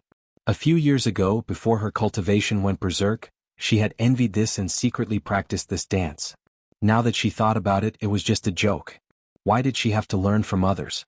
Everyone had their own strengths and weaknesses, and they were good at different things. Why did she have to follow others' footsteps? Because she had thought about this, Ji Xinyu suppressed this dance to the bottom of a box in her mind. She felt embarrassed dancing it herself, let alone performing it in front of others. Therefore, no one in this world knew that she could dance this dance, and she was not prepared to let anyone know. Ji Tianyu's dance won countless praises. Words like this dance could only be found in heaven, and how many times could it be seen in the human world, and so on, were not plentiful. Ji Tianyu was praised until she was floating in the air, and regained the feeling of being the center of attention. There were also people who were unconvinced. I think Princess Xinyu's sword dance was better and more imposing. There were also people who retorted, of course the sword dance is better, but the word dance is about gentleness and beauty. The sword dance is slightly lacking in this aspect. I don't think it's lacking. Princess Tianyu's dance can actually be performed by dancers, but Princess Xinyu's dance is unique, no one can compare. There were also people who agreed, that's true, I believe Princess Xinyu can also perform this dance. But Princess Xinyu definitely can't perform Princess Xinyu's sword dance. Naturally, Ji Tianyue heard the discussion below. She couldn't hold back her anger and retorted, no one can dance this dance of mine. There are so many dancers in the palace who want to learn this dance, but none of them can. Xie Fenglu had already returned to normal under Ji Xinyu's treatment. At this moment he could not help but chuckle. That's because those dancers are too stupid. If it was my senior sister, she could learn this dance immediately. Maybe she already knew it, but was too lazy to perform such a childish dance. Ji Tianyu was anxious. No. Her eyes turned to Ji Xinyu. Third sister, do you know this dance? Thus, everyone's eyes focused on Ji Xinyu. Even Rongyue Shenlin's gaze turned over, as if waiting for her to explain. Ji Xinyu frowned slightly. This kind of argument was simply too childish. She said bluntly, I won't. Everyone, Rongyue Shenlin's eyes dimmed slightly. Ji Tianyue, on the other hand, revealed a proud expression. She looked at Rongyue Tianlan with her big eyes and said, Brother Rongyue, this dance is my original creation. Is it nice? Beautiful. Rongyue Tian said these two words, but her heart slowly sank. He had already taken a look at Ji Xinyu's soul, but it still looked like Ji Xinyu. There was no trace of Ji Yu at all. At that time he didn't give up, fearing that he would make a mistake in his judgment, so he used his psyche power to examine all of Ji Xinyu's other souls with his heaven's eye. There wasn't a single soul missing. Every one of them looked like her, and none of them looked like Ji Yu's. In other words, her soul had always been in perfect condition, and there was no such thing as her soul escaping and reincarnating. His previous deductions were all wrong. Ji Xinyu was Ji Xinyu, she was not Jiyu. His hopes were dashed. Although Ji Tianyu's temperament was becoming less and less like Jiyu's, her characteristics were becoming more and more like Jiyu's. Their appearances were similar, their personalities were similar, and even the dance that Jiyu left in his mind was created by Ji Tianyue. All the evidence pointed to one thing: Ji Tianyue was Jiyu. Chapter 28:58. Perhaps Jiyu was the reincarnation of one of her souls, or perhaps Ji Tianyue was the reincarnation of Jiyu. After all, the timeline of the Fanning continent was different from that of the previous continent. The death and reincarnation of people from different continents and different spacetime could not be inferred by normal years. For example, his reincarnation of Jun Liuye died at the age of 26. On the other hand, Rongyue Tianlan's soul escaped and reincarnated more than 500 years ago. 500 years later, on the eve of Xinjiuli's return from that continent, his soul returned, and he also succeeded in his tribulation. Therefore he could not use the age of the two sisters to calculate who was Jiyu. He could only compare them one by one. The result of the comparison was hopeless. Ji Tianyue was most likely Jiyu, but he had fallen in love with another woman. Even if he knew that Ji Tianyue was Jiyu, he still could not develop feelings for her. Rongyue Tianlan felt that he had never been so sad in his life. He did not want to let down Jiyu in his previous life, but he also did not want to lose the happiness of this life because of his previous life. He was confused for a moment and felt that he needed to sort out his current situation. It was not suitable for him to stay here any longer. Moreover, he did not want to see Ji Xinyu care for Xie Fenglu, so he stood up and said goodbye. Sect Master Ziyun looked at him with some dissatisfaction and reminded him tactfully, "Rongyue Jun, you are a good friend of mine, and you came all the way here to celebrate my birthday. You must have prepared a very special gift. I wonder if you can take it out now to broaden everyone's horizons?" Rongyue Tianlan was stunned. He had suffered too many setbacks today, so his reaction was always half a beat slower. After thinking for a while, he realized that Sect Master Ziyun was asking him for a birthday gift. He came in a hurry and did not prepare to show up at this birthday banquet, so he did not prepare any gifts. Fortunately, he had brought a lot of things with him. He casually took out one. It was a bloodstone ornament which he found when he was traveling in other continents. At that time he felt that this bloodstone was red and festive, so he casually threw it into the storage space. After a long time he forgot about it. Now that he took it out, it was a gift for Sect Master Ziyun. The bloodstone was not big, only the size of an egg. It was shaped like a heart and there were even veins on it. It was naturally formed and looked very rare. The Fanning continent didn't produce this. Sect Master Ziyun was very interested after seeing it. He immediately ordered Ji Xinyu, "Xinyu, show it to me." The veins on Ji Xinyue's forehead bulged. Wasn't eldest senior brother always the one who received the gifts? Why was her master assigning her now? Subconsciously, she didn't want to be involved with Rongyue Tianlan. She wanted to stay as far away from him as possible. However, today was his master's birthday. His words were like an imperial edict and could not be disobeyed. She had no choice but to step forward unwillingly. She first thanked Rongyue Tian according to the rules and then took the bloodstone from his palm. When she took the bloodstone, her fingertips inevitably touched the gauze on his palm. Because of the movement just now, the wound on his palm had split open a little more. At this moment, the gauze was faintly dyed and looked very conspicuous. It gave her the urge to peel off the gauze to see the wound. Fortunately, she stopped this unreliable thought in time.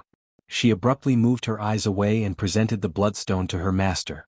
Grandmaster Ziyun liked the bloodstone very much. He played with it in his hand. Chapter 28:59. Ji Xinyu returned to Xie Fengliu's side. He was still weak, so she was using her telekinesis to heal him. She needed to continue. Xie Fenglu leaned weakly on the chair, paying attention to Ji Xinyue's every move. When he saw her return, he heaved a sigh of relief. "My chest still hurts a little. Senior sister, can you heal my heart first?" Ji Xinyue glared at him. "Your heart is still beating, how can you be hurt? You're messing around again. Sit down obediently. Wait for me to open up the sealed veins on your back. Your injury will be almost healed." "Yes, senior sister, be gentle and slow. If you're too fast, my veins will be in pain. I know, I didn't expect you to be so weak. You're like mud." Ji Xinyue mocked him as she tried her best to heal him. Rongyue Tianlan glanced at them, then looked away. He finally officially bid farewell. Ji Tianyue also bid farewell with him, catching up with him in a few steps. Brother Rongyue, I want to go back too. Let's go together. The two figures quickly disappeared at the door. Brother Rongyue, this place is too far away from Nantian Palace. Can you send me back? Rongyue Tianlan walked very fast. Ji Tianyue had to jog to catch up with him. After leaving the Ziyun sect, she couldn't help but make her request. Rongyue Tianlan stopped in his tracks and finally turned to look at her. His gaze was somewhat cold, making Ji Tianyue's heart tremble. Rongyue Tianlan looked at the little girl and suddenly felt a little funny in his heart. Rongyue Tianlan had lived a carefree life. When had he ever been unable to let go of his feelings and been schemed against by a little girl? Because he felt that she was Jiyu, and also because of the guilt from his previous life, he tolerated her many times.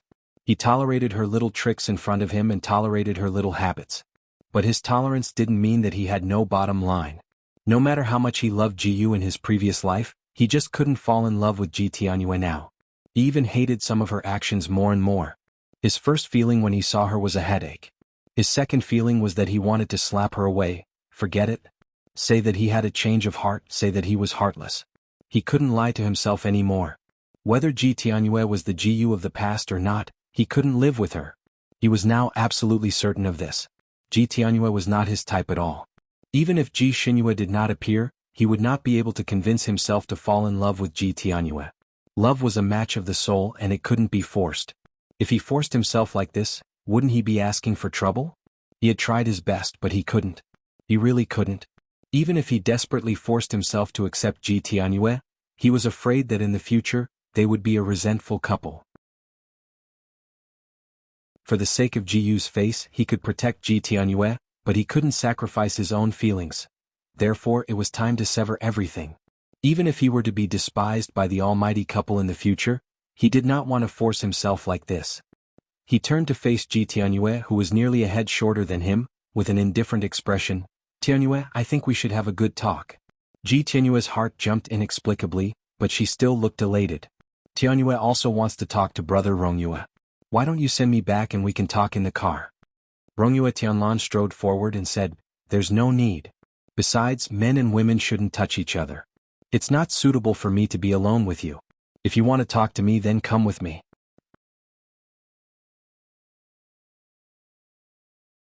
Chapter 2860. Ji Tianyue's intuition told her that he was not going to say anything good. She paused and took a step back. Brother Rongyu, my father is still waiting for me to go back. Let's talk later. I'll get in the car first. She whistled at the sky and her luxurious car, which was specially made by Nantian Palace, descended from the sky and landed beside her. The two maids bowed to her and invited her to get in the car. Ji Tianyue hurriedly got into the car. She did not hear any movement from Rongyu Tianlan, so she could not help but look back. Rongyu Tianlan did not even look back. He continued to stride forward. His faint voice came through the wind. If you don't talk now, you don't have to talk in the future. Ji Tianyue was speechless. She hesitated for a moment, but still jumped out of the car and hurriedly followed him. Rongyu Tianlan chose a small pavilion to talk. The pavilion was like a 10-mile-long pavilion, close to a crossroad. Occasionally, pedestrians would pass by in a hurry. The place was bright and spacious. Talking here would not cause any criticism. Ji Tianyue followed him into the pavilion nervously. She forced a smile and said, Brother Rongyu, what do you want to talk to me about? Since Rongyu Tianlan had confirmed his feelings, he naturally did things more straightforwardly. He asked directly, Tianyue, do you like me? Ji Tianyue blushed. This. In the end, she stuttered and admitted, yes, I have always liked brother Rongyu. I fell in love with you the first time we met. What's more, brother Rongyu also likes Tianyue, so Tianyue is very happy. No, I don't like you. Rongyu Tianlan interrupted her. Ji Tianyue's face turned pale.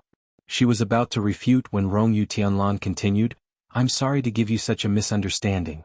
But it's time to end this misunderstanding. I did treat you well, but that's because you look like a woman I once loved deeply. I loved that woman, but I can't like you. I can't agree with some of your actions. Although you look similar to her, some things in your bones are different. You and her are two different people. I can't empathize with you. So I'm sorry. Ji Tianyue's face turned even paler. She finally understood why Rongyu Tianlan was so caring towards her the moment they met. She thought that it was her charm that made this extremely outstanding man unable to resist. It turned out that it was because she resembled another woman, his former sweetheart. She panicked. What about her? What about the woman you loved so much? She was enlightened. She's dead, isn't she? So when you saw me, you thought I was her reincarnation, right? This little girl was smart enough. Rong Yuetian didn't say anything. He disdained to use lies to deceive a little girl. Ji Tianyue knew that she had guessed correctly. A light flashed in her eyes. She tried her best to straighten her back in front of him so that he could pay attention to her. Brother Rongyu, maybe I am her reincarnation. Although I can't remember my previous life, I had a good impression of you the moment I saw you. I have a special liking for you. Perhaps this is the result of our marriage in our previous lives. I've never liked someone so much. She stretched out her hand and wanted to pull Rongyu Tianlan's sleeve. Brother Rongyu, you can treat me as her. I'm not afraid of being someone else's substitute as long as you let me stay by your side.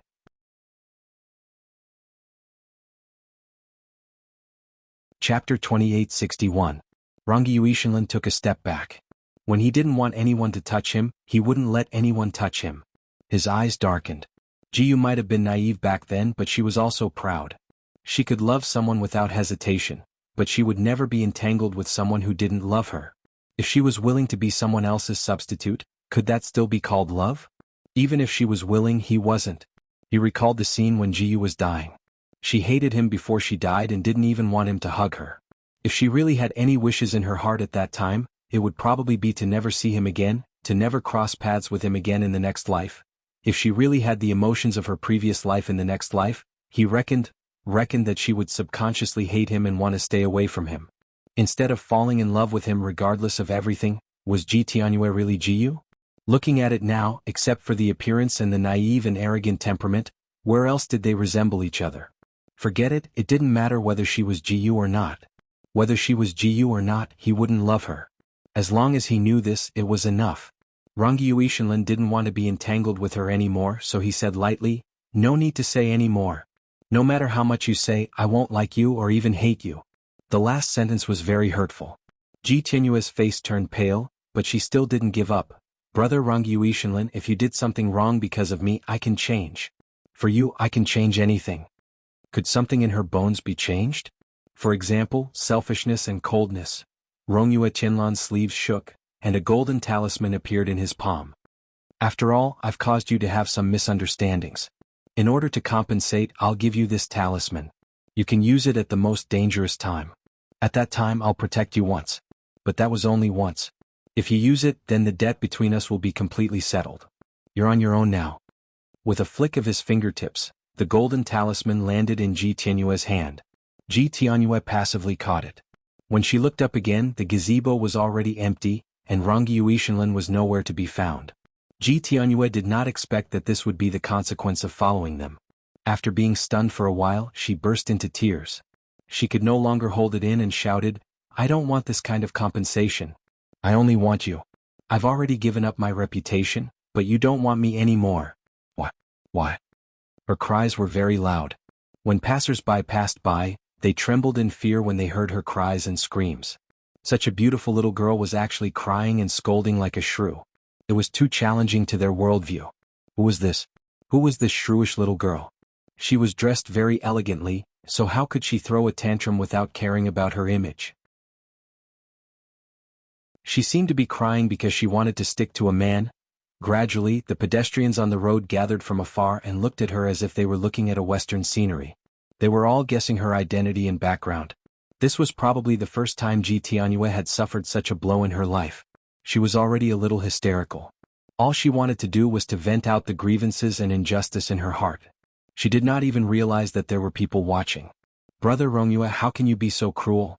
For you, I traveled thousands of miles to Misty Mountain. For you, I stayed in a tent in Misty Mountain for more than 10 days. For you, I endured the ridicule of everyone. For you, I offended my sister."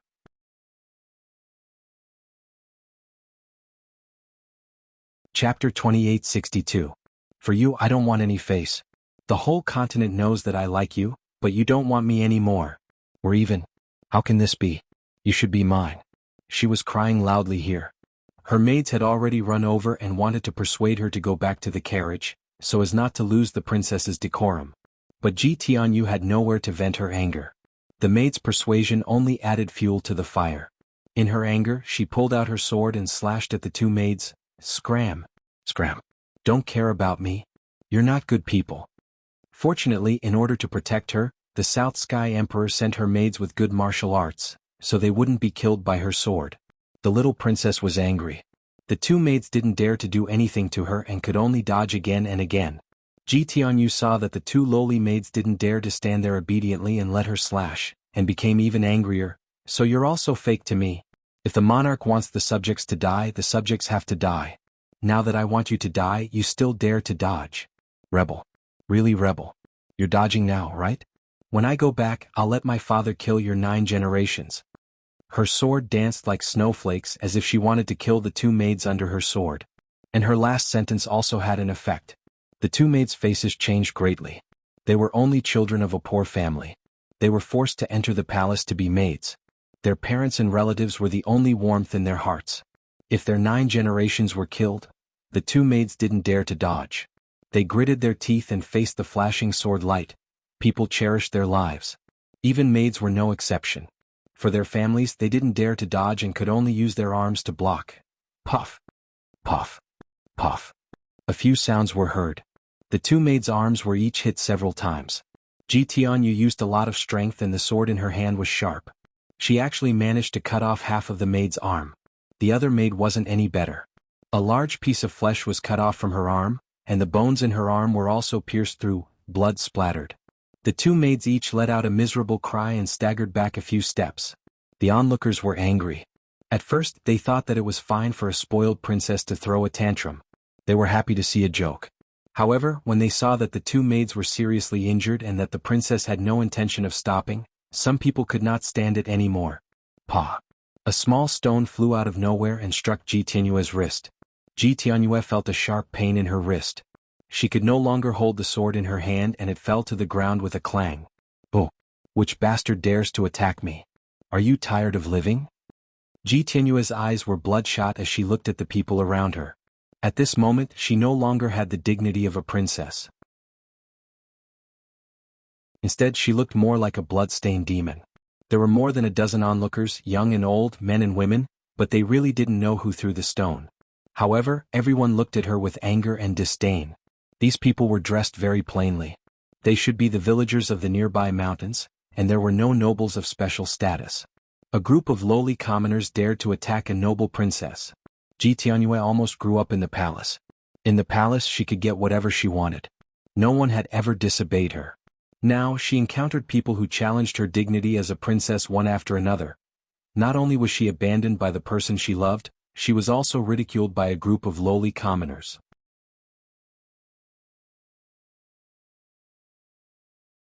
Chapter 2863. The fire in Ji Tianyue's heart that was already burning rose half a day high. She bent down to pick up the sword, looked at the people around her, and coldly ordered the two injured maids, "Kill these lowly people who dare to offend me." The two maids were in so much pain that their faces turned pale. They were desperately pressing their acupoints to stop the bleeding, and when they heard the order they were stunned. The ground under their feet did not move. Ji Tianyue angrily said, "Didn't you hear my order? Princess, you can't kill the innocent. His Majesty has said it before." One of the maids tried to refute. Her broken arm was still on the ground, and she was in so much pain that she was about to faint, but she still held on. "Innocent? They are not innocent. They dared to attack this princess. That is an act of treason and rebellion. If you kill them, this consort will forgive your disrespect towards this consort and spare your lives. Otherwise, not only will you die but your families will also die with you." The two maids each staggered a step back. "Princess, they are not the subjects of the Nantian clan. Even if they are not the subjects of the Nantian clan, how can they be so disrespectful to the princess of the Nantian clan? There is no such thing in the world. Lowly people are lowly people, no matter where they go they are lowly people." Ji Tianyue curled her lips in disdain. There were indeed many ordinary people in the surrounding onlookers, and ordinary people did not dare to provoke the nobles. However, it was rare to see a foreign princess being so arrogant in their territory. Ordinary people were already hostile to the nobles, and now this princess was so arrogant and despotic that it aroused their hatred for a common enemy. These people looked at each other, pulled out their weapons and looked at the master and the two maids. Their eyes flashed with a fierce light, especially when they looked at Ji Tianyue. Their eyes were full of hatred. Lowly people. She actually called them lowly people. So what if they were lowly people? Could lowly people be casually killed by this so-called princess? They looked around, this place was very desolate and they could not see anyone. If they killed the princess here, no one would know. There was no lack of martial arts among the onlookers, and two of them were even quite good at it. Even if a hot-blooded man was at the bottom of society, he would not be able to endure such humiliation. There were already people who wanted to kill this princess to vent their anger. Although the sword in the princess's hand was not bad, her kung fu was not good enough. In the eyes of a martial arts expert, it was not enough. It shouldn't be difficult for them to kill her. As for the two maidservants, not only were they heavily injured at this moment, they even hated the princess. Even if they attacked, the two maidservants might not be willing to sincerely protect the princess. This was a very simple logic and everyone quickly understood. They looked at each other and stepped forward with their weapons in hand. Someone sneered and scolded, "A little shrew like you is called a princess? Don't embarrass the princess. She's probably the Ji Tianyue who was chasing after that man? She heard that when Her Highness Rongyu went to Misty Mountain, she didn't even ride in the same carriage as her. In order to force Rongyu to comply, she purposely created public opinion outside, saying that Her Highness Rongyu was with her. Tsk, how shameless." That's right. Only a shameless princess would do such a thing to ruin her own reputation. She probably wants to use fait accompli to force Her Highness Rongyu to comply, right? Unfortunately, Rongyu did not buy it.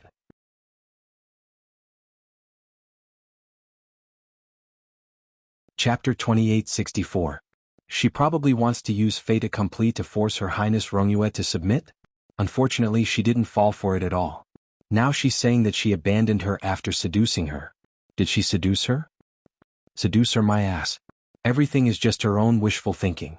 I heard that although Her Highness Rongyu sent her back from Misty Mountain, she didn't even ride in the same carriage as her. She did it out of concern and kindness for the child, but she misunderstood. She's too shameless. She snatched her own brother-in-law so righteously, but she still made a scene here when she couldn't. Iske, she's really unparalleled in the world when she's shameless? Since these people already had the intention to silence her, they naturally didn't have any scruples when they spoke. Of course they also spoke the truth. There was no such thing as an airtight wall. Ji Tianyue's running after Rongyu Tianlan and her performance in Misty Mountain had already been recorded in the Jianghu. It was just that it didn't reach Ji Tianyue's ears. This was the first time Ji Tianyue heard this and she was furious. Her hand holding the sword was trembling. "Kill them. You two useless things are just going to let them slander me? Kill, kill, kill. Otherwise I'll exterminate your 9 generations. My two maidservants, why are you still risking your lives for such a princess? She stabbed you until you're seriously injured and she doesn't even see you as human beings. Why are you still working for her?" Someone began to persuade the two maidservants.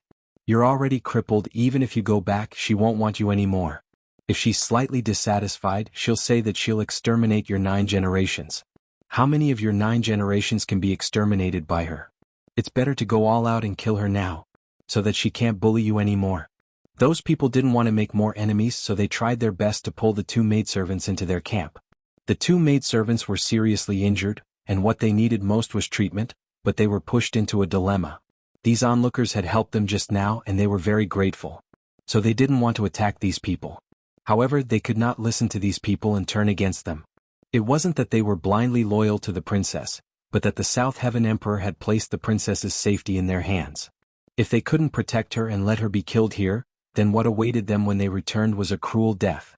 If they didn't return and directly escaped from here, then their families would also be implicated. That would be the true crime of exterminating their entire family. None of their family members would be able to escape. This was the sorrow of being a lowly maid. They were helpless. Furthermore, this princess definitely had more than 2 maids by her side. She also had shadow guards. Otherwise, why would the South Heaven Emperor be willing to let her out like this? These shadow guards wouldn't appear easily, but once they did, it would be an absolute killer move. These people were no match for these shadow guards. They had already unsheathed their swords and were desperately using their eyes to signal these people to leave. Unfortunately, these people were born in the countryside, so they couldn't think so thoroughly. Apart from a few people who began to retreat, the majority of the people did not retreat but instead advanced, surrounding them from all sides. Ji Tianyu sneered. A bunch of country bumpkins wanted to challenge her, the princess? They must be tired of living. She raised her hand and shot out a firework. That was the signal to summon the shadow guards. Once these shadow guards arrived, these commoners could forget about escaping.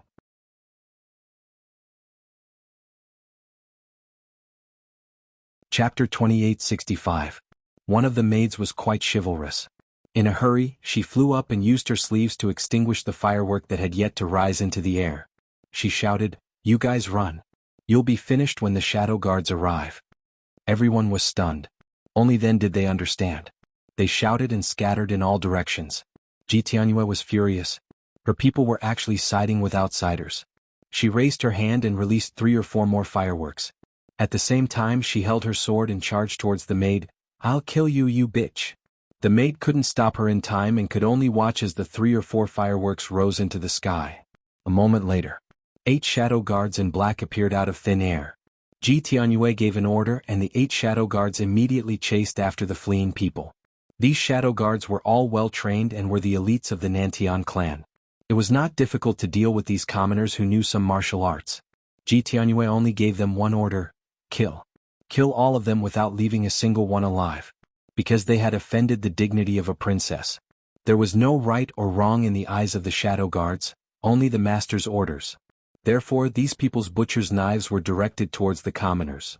The 2 maids were full of despair. One of them was still being chased by Ji Tianyu, while the other knelt down in front of Ji Tianyu. "Princess, they are just commoners. Although they have offended the princess, their crime is not worthy of death. Princess, you have always been merciful. You can't even bear to hurt little rabbits and butterflies. Why do you have to kill people? This must not be your intention, right?" Ji Tianyu was slashing at the maid who didn't dare to fight back. Hearing the other maid's pleas, she kicked her fiercely. Scram. There is only one word for anyone who offends the princess' dignity: death. She kicked the maid on her injured arm and sent her tumbling to the ground. The other maid was hit again. Her shoulder blade was almost cut off by Ji Tianyu's sword. The maid screamed and fell to the ground. Ji Tianyu stabbed the maid's heart with her sword. "Go to hell, bitch." A sharp sound was heard. A light green stream of air directly attacked Ji Tianyu's wrist. Ji Tianyu's wrist shook and the sword flew out of her hand and into the sky. In the sky, it seemed to have encountered some fatal airflow.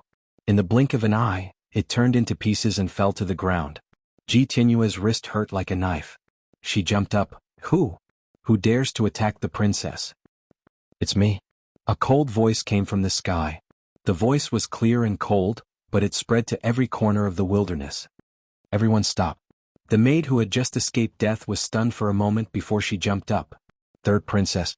The other maid was already in despair, but after hearing this voice she seemed to be revived.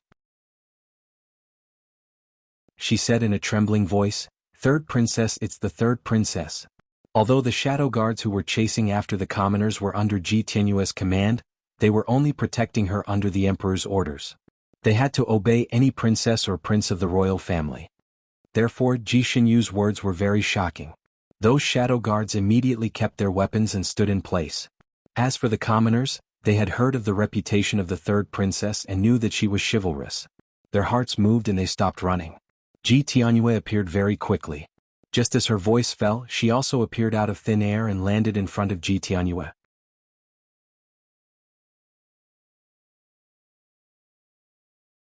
Chapter 2866. She was still wearing the dress she wore during the sword dance. It was obvious that she had rushed here directly from the banquet. Ji Tianyu's expression changed slightly when she saw her third sister. Ji Xinyue looked around and stopped at the 2 maids who had been cut so badly that they almost didn't look human anymore. Her eyes narrowed slightly.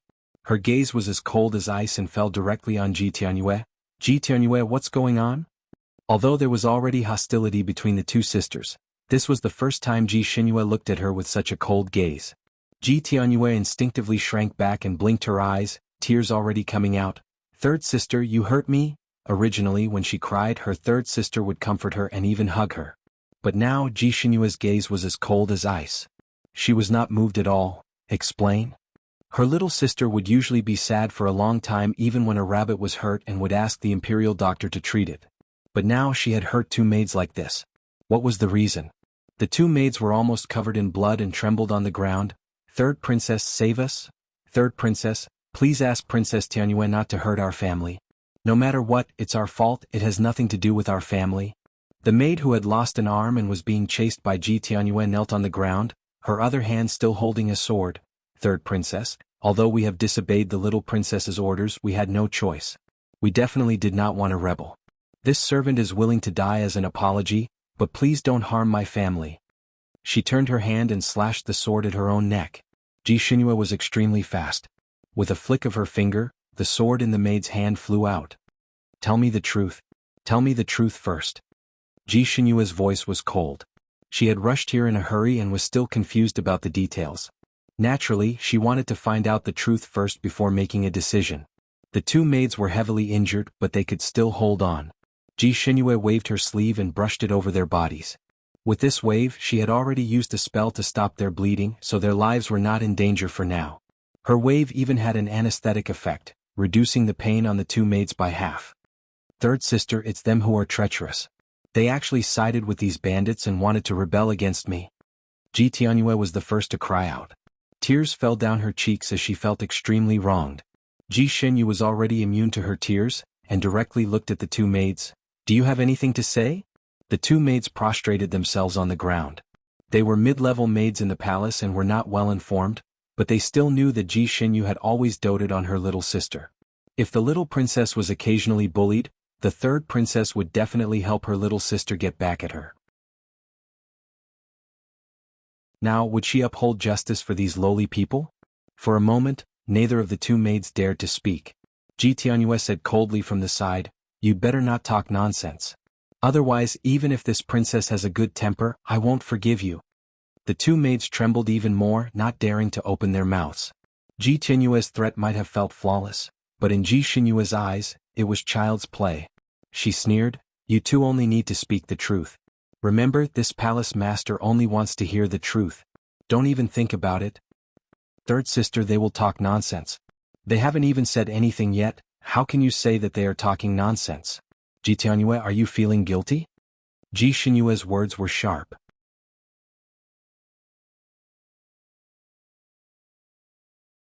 Chapter 2867. Ji Tianyue. She glared fiercely at the two maids.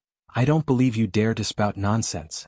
These words startled the two maids, causing them to shrink back again. "As long as you don't spout nonsense, I can let your families go and not implicate you. Otherwise," Ji Tianyue threatened them. Ji Xinyue looked at all of this coldly. She originally thought that her sister was despicable, but she wouldn't hurt the two maids like this if they hadn't done anything wrong. Now that she saw their reactions, Ji Xinyue roughly deduced the truth. "Tianyue, you said that these two maids colluded with outsiders to harm you?" "Yes, that's right. Fortunately, I reacted quickly and summoned the shadow guards in time, so I was able to avert the danger." Ji Xinyue picked up the severed arm from the ground and looked at the cut on it. She said carelessly, "This arm was also cut off after you summoned the shadow guards to punish the two maids?" "Yes." Ji Xinyue turned to ask the shadow guards, "When did you appear? Did you appear after seeing the summoning fireworks?" The shadow guards had a strong sense of time, so they immediately agreed and told her the time they appeared. Ji Xinyue turned to look at Ji Tianyue. "Look at the cut on this arm, it has been cut off for at least 3/4 of an hour. And you summoned the shadow guards for at most half an hour, which means that you were the one who cut them first." Ji Tianyue didn't expect her to be waiting for her here. After a moment of shock, she corrected herself. "I remembered wrongly. They were the ones who attacked me first. I slashed them out of self-defense. The two of them suddenly attacked you together?" Ji Xinyue didn't change her expression. "Yes, that's right." "Very good." Ji Xinyue smiled, but her smile was cold. "According to my calculations, these two maids are at the 5th level of martial strength. And Tianyue, your martial strength is at the 3rd level. 2 high-level martial strength ambushing a low-level martial strength, and still being cut to this state by the low-level martial strength. Ji Tianyue, do you really think your third sister is an idiot?" Ji Xinyue rolled around in a pile of blades all year round, so she was very good at analyzing injuries. No one could hide from her. Ji Tianyue usually only saw her gentle love for her, but she didn't know what ability her third sister had. At this moment she was stunned by Ji Xinyue's question, but she still defended herself. That's because my sister was attacked and knew it was dangerous, so she fought back with all her might. Sister, haven't you heard that one person's life? Your martial strengths so far apart, you can achieve this effect, I've learned. Ji Shin use, if you two were to fight, how much power can you use? From Ji Shin Yu's words just now, the two maids had already vaguely understood that this third princess really wanted to uphold justice, and was not biased towards her younger sister without any reason. Their courage immediately grew by a lot, and they also dared to speak the truth. Tianyue, est. Ji Shinyu looked at Ji Tianyue again. Her wrist was a little red and swollen, but she didn't see any other injuries. Ji Shinyu raised her hand and threw a small bottle of ointment to Ji Tianyue. Use this to rub your wrist, the swelling will subside. Ji Tianyue didn't know what her sister was up to, but she accepted the ointment.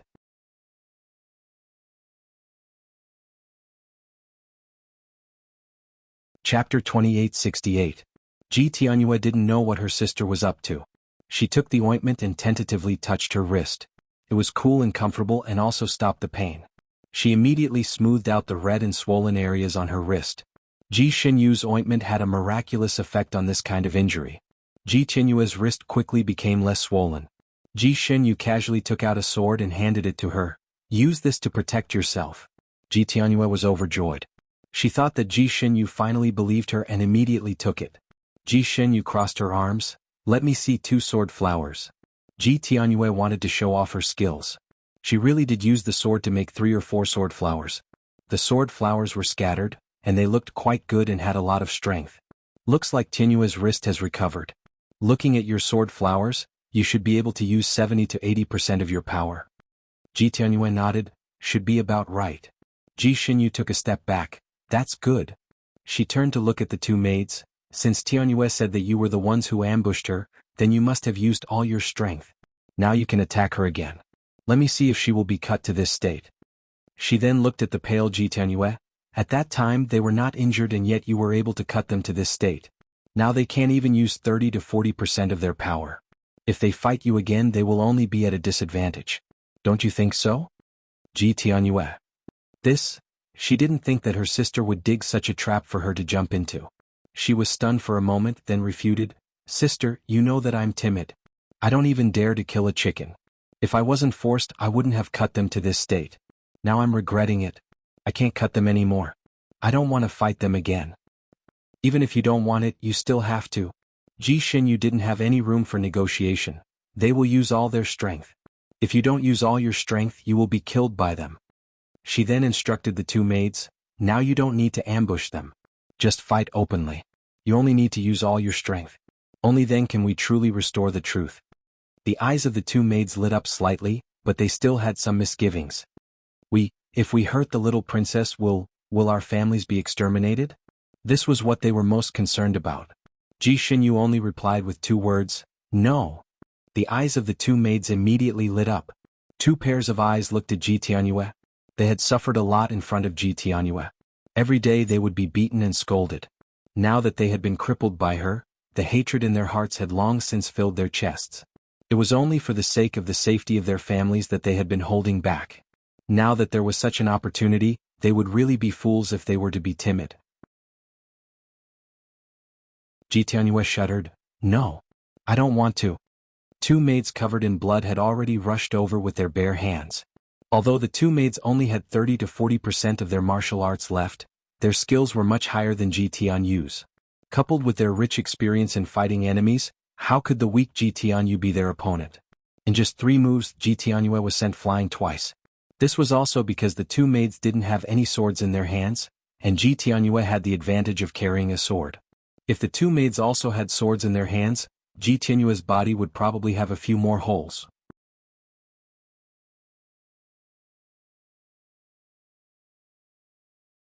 Chapter 2869. Ji Tianyue's hair was disheveled and her clothes were in a mess. When she was kicked out, she hit the railing of the pavilion. Not only was there a bruise on her stomach, even her back was in pain and she almost fainted. She was scared and angry as she desperately pounced towards the shadow guards.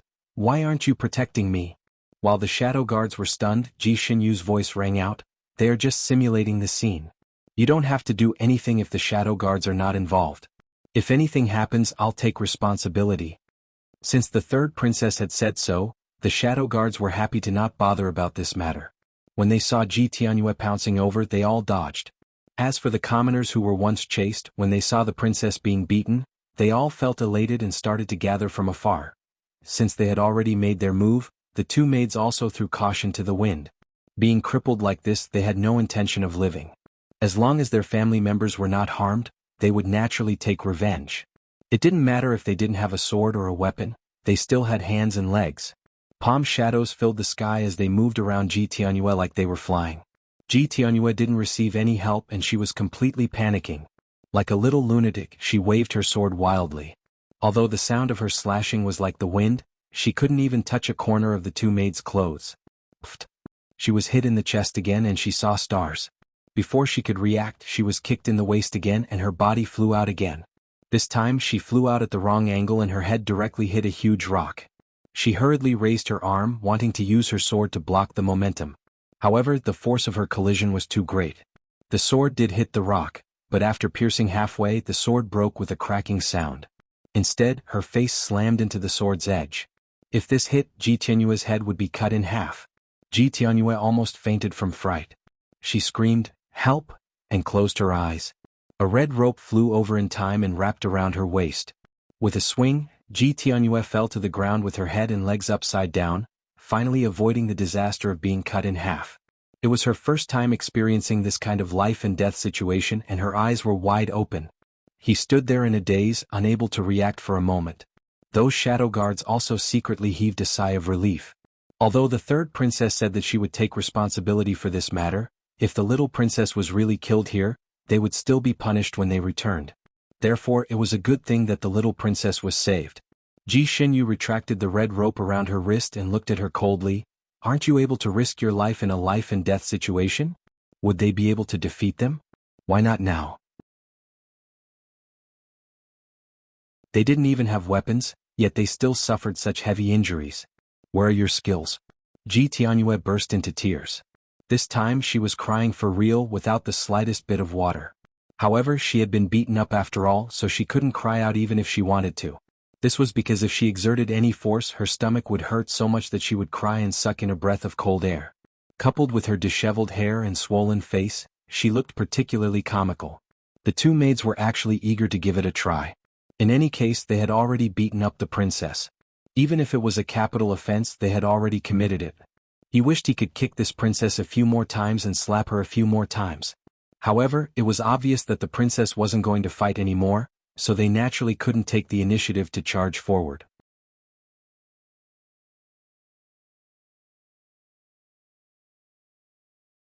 Chapter 2870. You're bullying me? Third sister, you're biased towards these bitches. You used to love me a lot, but now you're working with outsiders to bully your own sister. You must hate me for stealing your fiancé, right? That's why you're here to take revenge. Ji Tianyu was ashamed and angry, and began to speak without thinking. I'm only reasonable. Ji Xinyu's voice was calm. As for the fiancé you mentioned, he was indeed my fiancé, but I didn't break off the engagement because of you. If I wasn't willing, do you think you could steal him? A lover who can be stolen is not worth keeping. Don't you understand this principle? This was the first time Ji Tianyu had been taught a lesson like this. Now that the fight was over, her temper rose again, and she looked at Ji Xinyu with eyes that were about to spit fire. You're just jealous of me. You're taking revenge on me. You don't have to make it sound so nice. They were clearly the ones who offended my dignity as a princess. They were clearly in the wrong, but you used tricks to make them attack me. Too despicable. I'm going to tell father. Father will uphold justice for me. She then looked at the two maids, her eyes full of hatred. You actually dared to attack me. When I return, I'll exterminate your 9 generations. I'll first throw your family members into prison, then torture them to death. Before she could finish her venomous words, she heard a "pa" sound. Her right cheek was fiercely slapped. This slap was extremely heavy, and she was forced back a few steps, falling to the ground with a plop. She covered her mouth and looked at Ji Xinyu in disbelief. You hit me? Yes, I hit you. And I'm teaching you a lesson as your elder sister. Ji Xinyu's face was also ashen, and she said word by word, Ji Tianyu, you're a princess, not a shrew on the streets. You have to take care of your own identity. I originally thought that you were just a little willful and a little selfish because you were spoiled, but I didn't expect you to become like this. Full of lies, arrogant and despotic, vicious and willful, selfish and heartless. If I don't teach you a lesson, who knows what you'll do in the future? It doesn't matter if you're embarrassing yourself, but you're embarrassing the entire Nantian clan. When Ji Xinyu said this, she was still speaking from her older sister's position. She was truly lecturing her younger sister. Ji Tianyue flew into a rage out of humiliation. She jumped up and blurted out, "Embarrassing? You still have the cheek to say it's embarrassing? The one who truly shamed the Nantian clan is you. Who was it that was scolded as an abandoned woman and a jinx? Who was it that became the laughingstock of the Nantian clan? It's you? I have always been Imperial Father's pride. You must be jealous of me. It must be because Brother Rongyu hates me, so he's suppressing me here, deliberately making things difficult for me. They damaged my dignity as a princess. I wanted to get back at them, but not only did you not help me, you even joined forces with them to bully me. I don't want to acknowledge you as my sister anymore. I want to sever all ties with you." She was making false accusations here, and the onlookers at the side could no longer listen to her. Someone stood up and exposed her, telling her how she had been crying and yelling here, and how her maids had come to console her, but she had vented all her anger on the maids, heavily injuring them, and then forced the maids to kill the surrounding people to silence them. This person was quick to speak and spoke in an orderly manner. He did not exaggerate, nor did he simplify anything. He explained the matter clearly and clearly.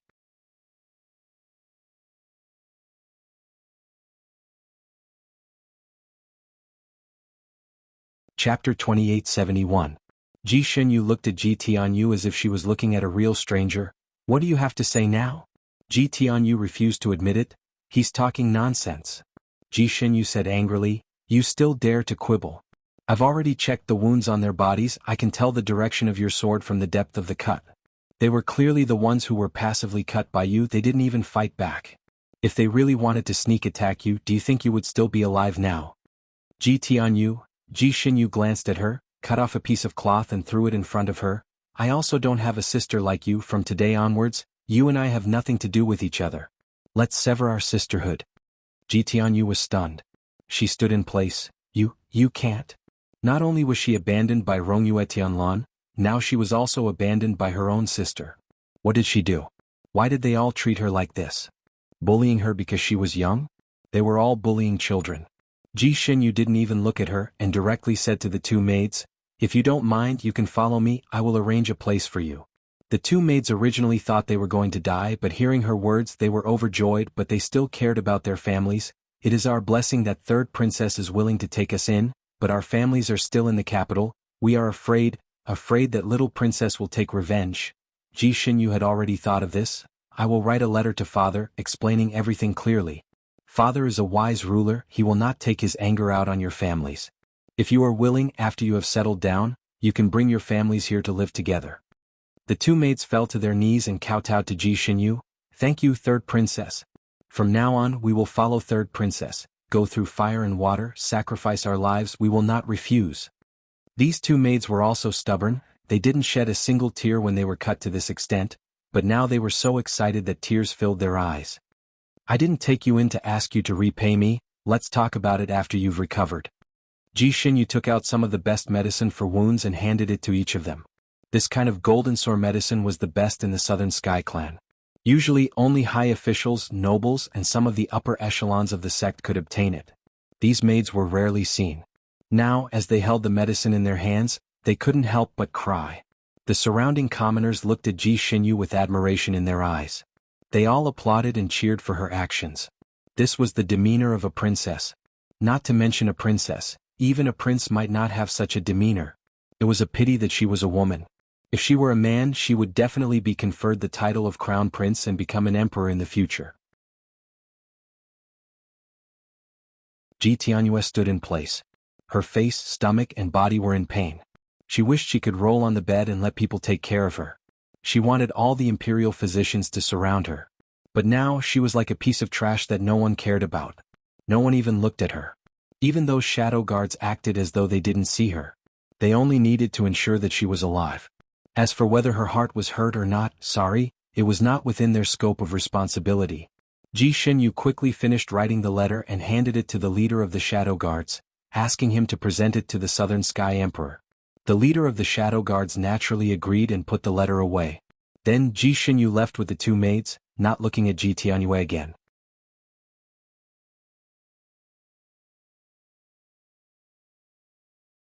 Chapter 2872. The onlookers dispersed with a bang.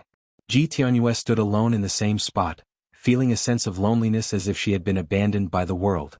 She touched the golden talisman that Rongyue Tianlan had given her in her sleeve.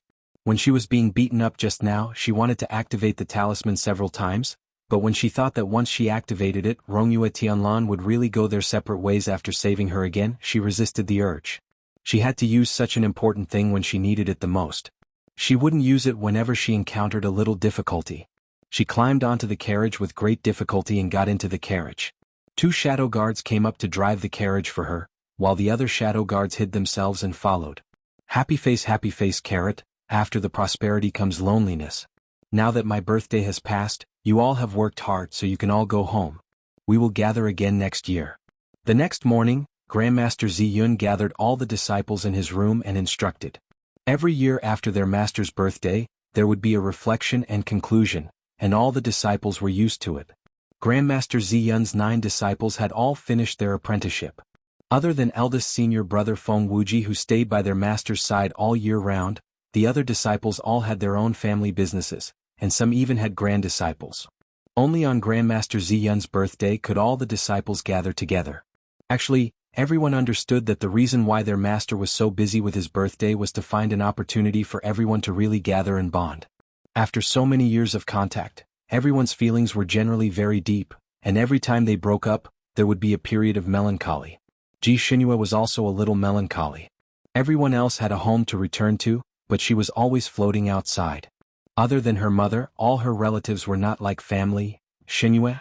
Grandmaster Ziyun suddenly called out her name, calling her back to her senses.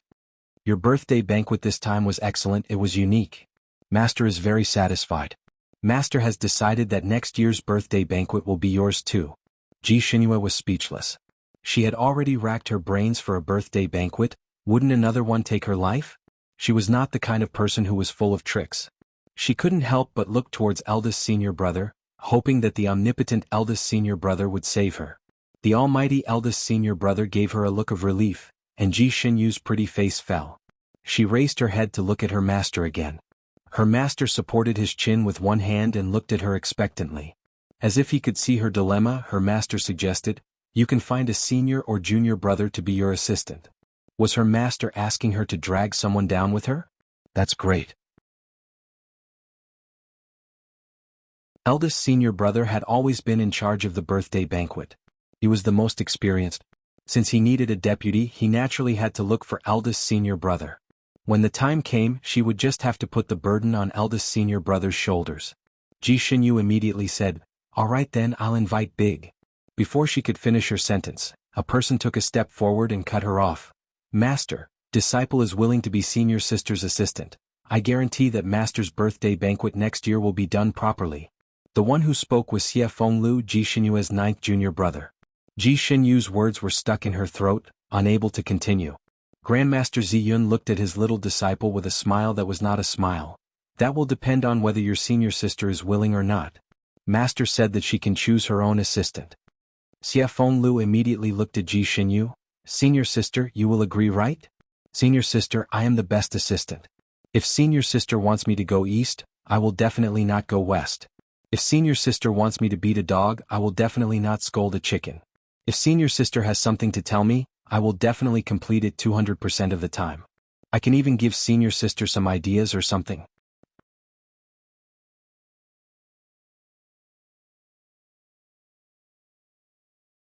Chapter 2873.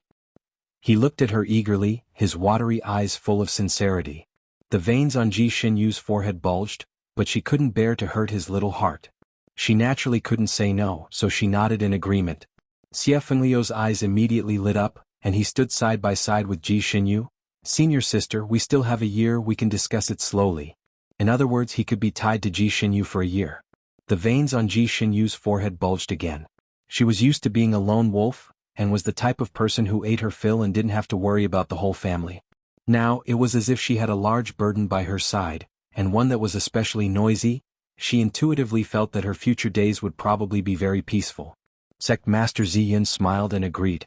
He was very satisfied. This little disciple of his had the most clever ideas, and could be said to be a clever person with all kinds of tricks. It was just that this brat was usually quite lazy. There were several times when Sect Master Ziyun wanted him to hold a birthday banquet for him, but this brat would always use one reason or another to refuse. Now he had delivered himself to his doorstep. The two maids were too heavily injured, so Ji Xinyu invited the best doctor in Sect Master Ziyun to treat them. This doctor was very famous in the Sanning continent, and was known as a divine doctor. The cheapest medicine he refined was worth thousands of gold, and it was the kind that was priceless. He only treated the people of Sect Master Ziyun, and even the 4 emperors might not be able to invite him. The two maids had only heard of this doctor's name before, and in their eyes, this doctor was like a god floating in the clouds, and was thousands of miles away from people of their status. Normally they wouldn't even have the chance to smell the medicine he casually made, let alone treat them. Now that such a high and mighty doctor had personally come to treat them, they were both nervous and touched. The other injuries on the two men's bodies were better. They were not a problem for the doctor. However, the broken arm could not be reattached because it had been separated from the body for too long. Even so, the two maids were very satisfied. No one could really disregard life and death. As long as they could live, they still wanted to live. Moreover, the sword wounds on their bodies were easily treated by this divine doctor. According to the divine doctor, as long as they took good care of themselves, their sword wounds wouldn't even leave a scar after they were healed. After all, they had been with Ji Tianyu for a while, and Ji Tianyu was usually quite harsh to them, and didn't treat them as real people at all. This also caused them to have suspicious personalities. When Ji Xinyu saved them, other than being grateful, they were also a little suspicious in their hearts.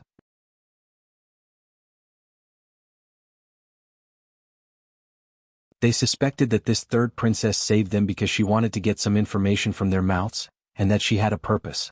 Of course, if Ji Xinyu really had such a goal, they would think it was normal and would be happy to answer. They were even prepared for Xinyu's. But after, they didn't expect Ji Tianyu and Tianyu by Tianyu's. Only when their wounds had scabbed over and they could move normally did she send someone to deliver them gold, 100 taels each.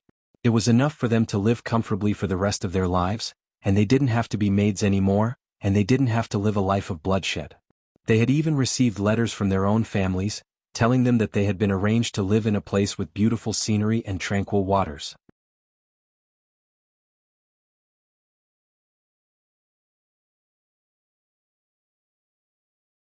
Chapter 2874.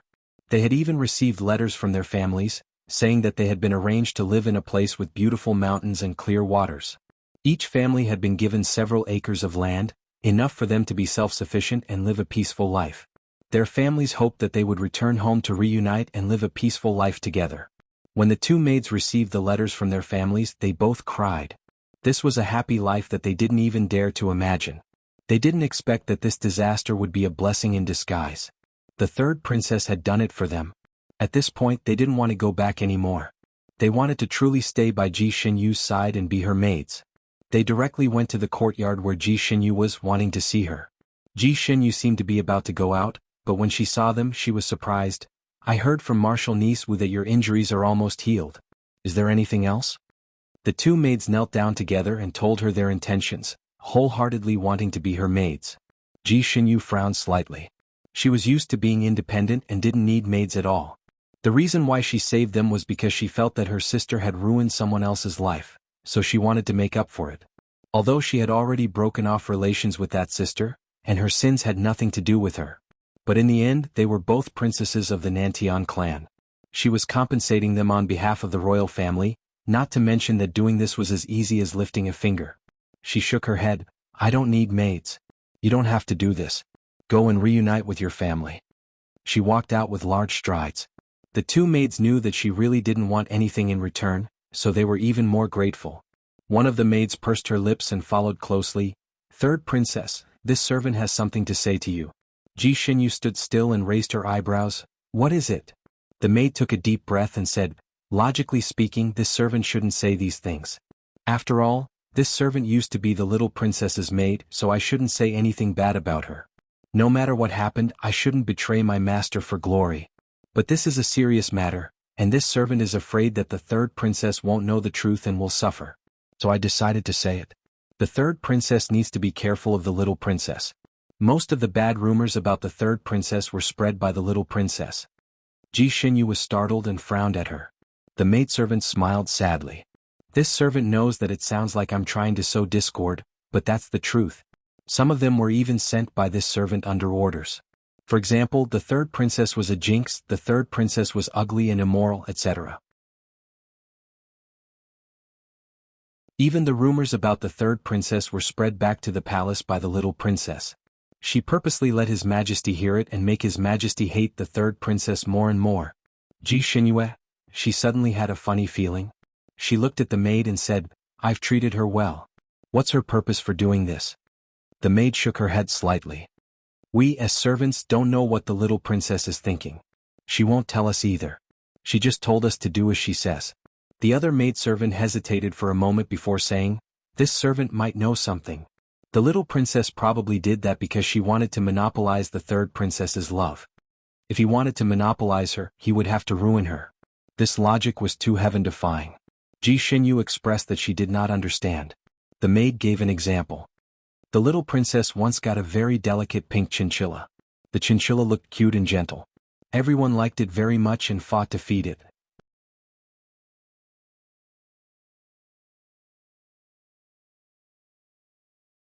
Chapter 2875.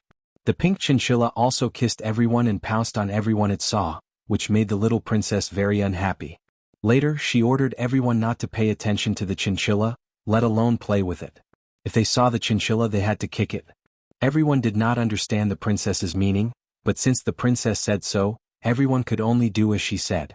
Later, no one liked the chinchilla, only the little princess was still very good to it. She personally fed it, spoke to it gently, and even took it to play in the garden. Gradually, the chinchilla no longer cared about everyone. It was only close to the little princess, and the two of them were inseparable. Ji Xinyu. She did know about the chinchilla because it was not given to her by someone else.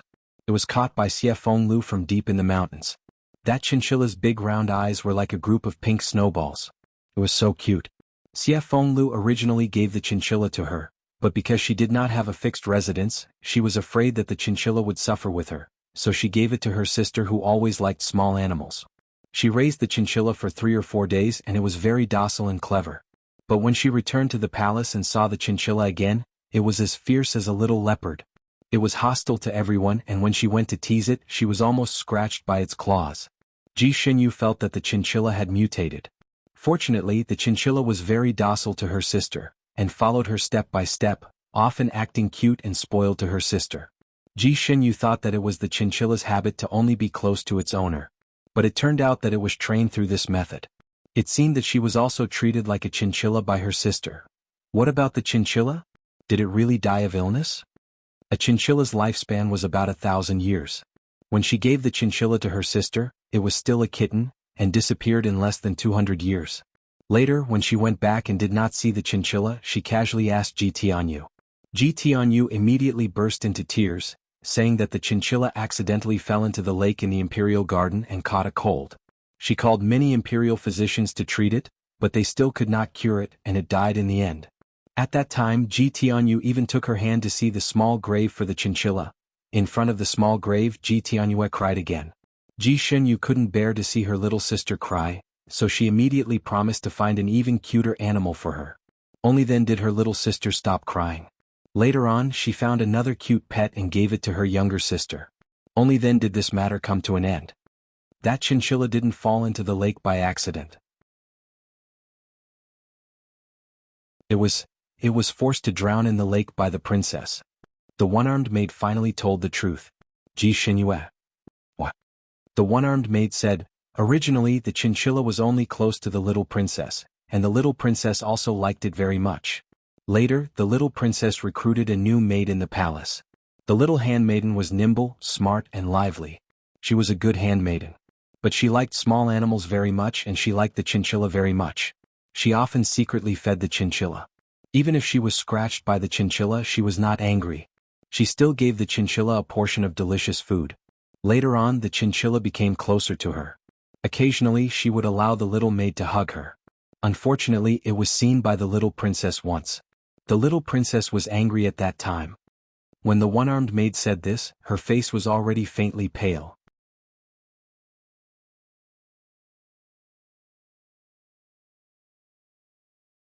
Chapter 2876. At this point, the one-armed maid's face had already turned pale. When the chinchilla saw her, it tried to get into her arms, but she grabbed it by the neck and threw it to the ground. The chinchilla was injured and cried out miserably on the ground, but the little princess ignored it. Instead, she ordered the little maid who caused the trouble to kill the chinchilla herself. The little maid begged and kowtowed for the chinchilla until her forehead was bleeding, but the little princess refused to take back her order. She even threatened that if the little maid didn't carry out her order, she would send people to kill the little maid's whole family.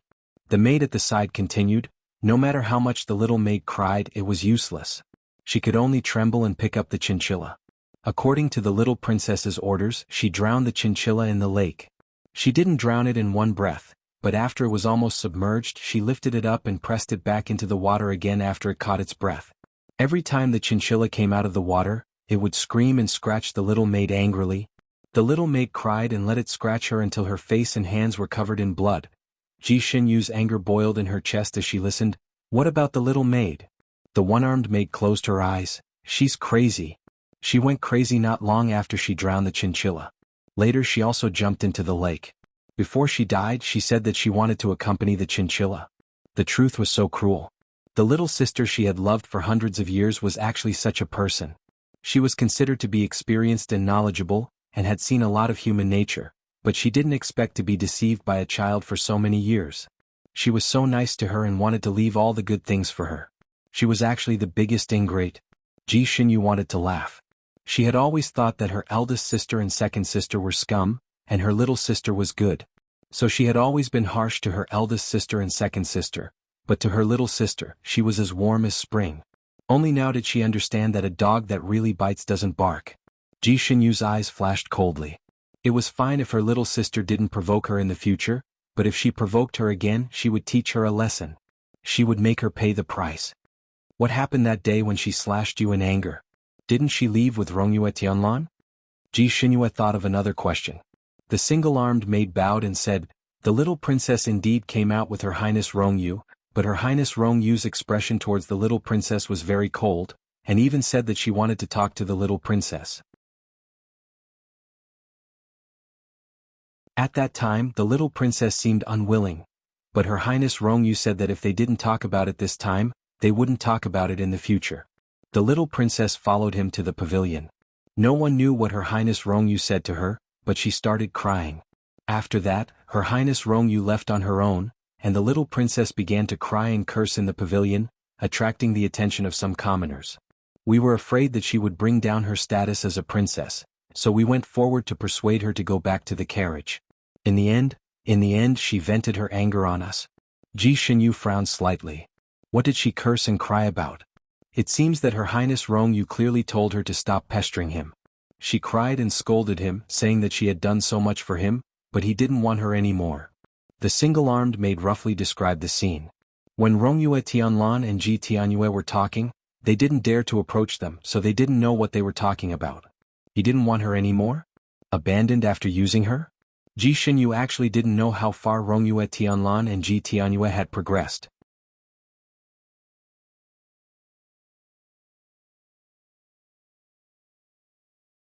Chapter 2877. Ji Xinyu actually didn't know how far Rongyue Tianlan and Ji Tianyue had progressed, so this was her first reaction when she heard the two maids' words. Her Highness Rongyue and Ji Tianyue have made a promise to each other? Ji Xinyue's pretty face turned cold. If Rongyue Tianlan and Ji Tianyue had made a promise to each other and then abandoned her, that would be too much of a scumbag. It was tantamount to playing with the feelings of both sisters in the palm of one's hand, and that was something she couldn't tolerate. The two maids shook their heads together. No. Her Highness Rongyue has been gentle and polite to her ever since she met her, and only took her out once on the daughter's day. She bought some children's toys for her. Ji Xinyue naturally knew about that time, when they were drinking and admiring the moon together on Admiring Moon Peak. Rongyue Tianlan and Ji Tianyue's interactions were more like a pair of children. After that, Third Princess left a letter saying that she wanted to break off the engagement with Her Highness Rongyue, and Her Highness Rongyue left the palace directly. Little Princess went to Misty Mountain under the escort of the guards. I was traveling with little princess at that time, and we didn't meet Her Highness Rongyue on the way. Little princess deliberately made people misunderstand that Her Highness Rongyue was in the same carriage as her. After that, third princess and Her Highness Rongyue successfully broke off the engagement, and Her Highness Rongyue sent little princess back to the Nantian clan. Her Highness Rongyue was outside the carriage the whole time, and other than a few words with little princess across the carriage, they didn't have any other interactions. Little princess came alone to celebrate the overlord's birthday this time, and only met Her Highness Rongyue at the banquet. The one-armed maid had been by Ji Tianyue's side all this time, so she knew the inside story and said everything at this time. Ji Xinyue, it turned out that she had misunderstood Rongyue Tianlan. Rongyue Tianlan and Ji Tianyue didn't have a marriage promise, but Rongyue Tianlan was good to her for a while, but it didn't seem like the kind of good to a lover, more like spoiling a child. Ji Xinyue Tianlan thought too much, and all the trouble that followed was caused by her. She ruined her own reputation and wanted to make it a reality. While she was lost in thought, another maid said, Her Highness Rongyue is good to little princess seems to be hiding something. I heard little princess confessing to Her Highness Rong yelled, saying that she wasn't afraid of being a substitute, she only wanted to be with Her Highness Rong. Substitute. A substitute. Rong Yu Tianlan was inexplicably good to Ji Tianyue. It turned out that it wasn't the kind of love at first sight, but that she was treating her as a substitute. Whose substitute did he think she was? His former lover? He had lived for such a long time, and his appearance was so distinguished and elegant, so it was understandable that he had a lover. She remembered that when he first came to Nantian Palace to cancel the engagement, one of the reasons was that his heart already belonged to someone else. At that time, she had thought that it was just a random reason he had come up with to break off the engagement. Now it seemed that it was true. Since he used Ji Tianyue as a substitute for that woman, it could be inferred that the woman was already dead. From the looks of it now, Rongyue Tianlan was actually an infatuated person who couldn't bear to part with her old friend. Pooh! A garland of flowers landed on the head of Ji Xinyu, who was in a daze, and a teasing voice rang out, Senior sister, what are you thinking about? Why are you so engrossed? Ji Xinyu finally regained her senses. She took off the garland on her head and casually threw it at Xie Fenglu, who was practically jumping around beside her. Brat, are you looking for death?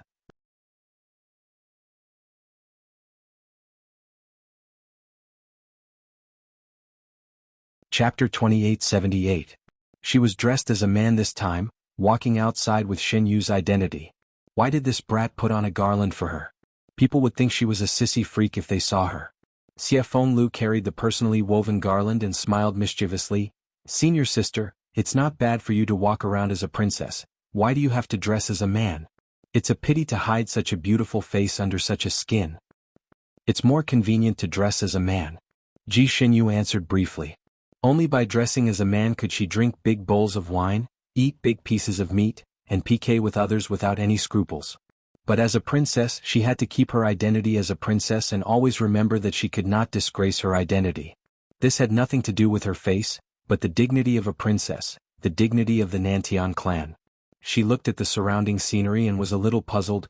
Why do we have to walk? Good question. Xie Fenglu smiled. Senior sister, after you let those two maids leave, you walked down the mountain by yourself and never flew. I thought you wanted to see the scenery of our mountain, so I followed you. Ji Xinyu almost rubbed her forehead. She was too distracted. 2 days ago, Xie Fenglu told her that Hidden Sword Villa had made a new divine sword, and it was said that it had an unfathomable secret. Half a month later, Hidden Sword Villa would consecrate the divine sword and choose a master. He asked if she was interested. Hidden Sword Villa actually did not hide swords but cast them. The swords cast by Hidden Sword Villa were famous in the entire Fanine continent. It was said that it took 10 years to sharpen a sword, but Hidden Sword Villa only cast one sword every 500 years. Slow work produced fine work, so naturally the swords cast were the best of the best. Every sword could make people fight over it. And the sword cast this time was even more different. It was said that the most famous swordsmith of Hidden Sword Villa accidentally found a piece of flying iron, and then spent 1,500 years to cast it. Probably because the sword cast this time was really a divine sword, after it was formed, it could not be sharpened. In the end, the swordsmith directly jumped into the furnace and sacrificed himself to the sword, and the sword was truly cast. It was said that on the day of success, the whole villa was covered in red light, and the auspicious signs rushed into the sky. In short, All kinds of strange things were said to be miraculous. This kind of sword was basically sentient. Once such a sword recognized its master, it would never betray its master for the rest of its life. Therefore, every time the Hidden Sword Villa forged a divine weapon, they would publicly search for a master for the divine weapon. Ji Xinyu was naturally interested in such a sword, so she packed up and wanted to go to the sword forging villa. However, she bumped into the two maids at the door. "Senior sister, this is the first time I've seen you so lost in thought. What are you thinking about?" Xie Fenglu looked at her with a smile, but there was a hint of sharpness in his eyes. Ji Xinyu ignored his question. She seemed to have thought of something. "Old Nine, you can go to the Hidden Sword Manor first. I need to go back to the Nantian Palace." Xie Fenglu was stunned. "Go home to visit your family? I'll go with you." "No need. 10 days later, we'll meet again in the Hidden Sword Manor." Ji Xinyu flatly refused. She leapt up into the air and disappeared in the blink of an eye. Xie Fenglu was still holding the garland. The building was heavy and the crescent moon was like a hook. Ji Xinyu was dressed in a green robe, sitting on a dark green tortoiseshell roof, almost blending into the darkness of the night. She held a wine gourd in her left hand and glanced down the hall. The corners of her lips curled up slightly. In 8 days she had already found out the ins and outs of the matter.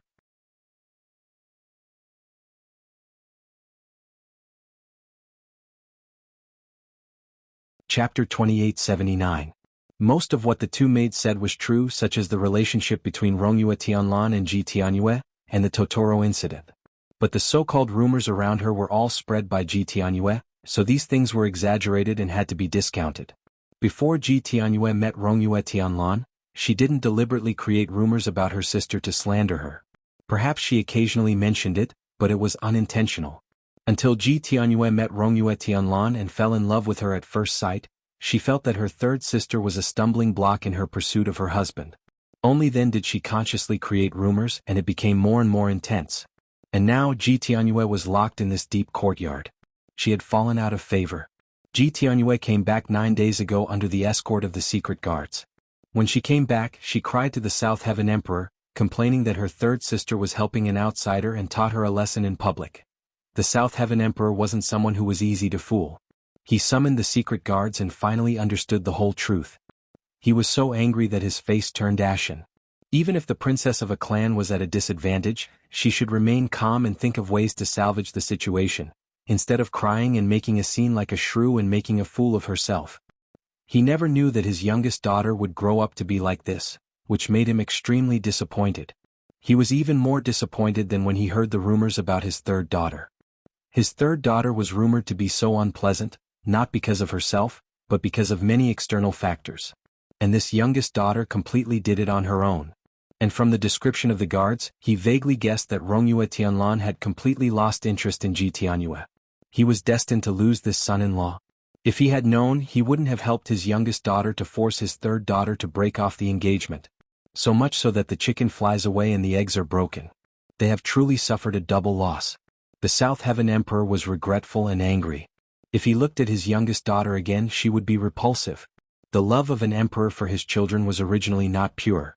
It was mixed with countless politics, and his heart was much colder than ordinary people. So Ji Tianyue's crying complaints not only didn't receive the emperor's pity, but also received a real punishment. She was locked in the cold palace. Without the South Heaven Emperor's orders, no one was allowed to let her out. Those who disobeyed would be beheaded. When Ji Xinyu arrived, Ji Tianyue had been locked in the cold palace for a whole day. That was the real cold palace. The palace was dilapidated and weeds were overgrown in the courtyard. There were broken tables and chairs in the palace, and there was only a thin blanket on the wooden bed. She no longer had anyone by her side to serve her, and even her 3 meals were no longer timely. Compared to her previous extravagant lifestyle, it was like heaven and earth. The little girl probably couldn't figure it out. For the past few days she had been crying and making a scene in the cold palace, refusing to eat in a fit of pique and so on. She screamed until her throat was hoarse, but her father didn't even look at her with pity. In the past 2 days she probably realized that she had really fallen out of favor.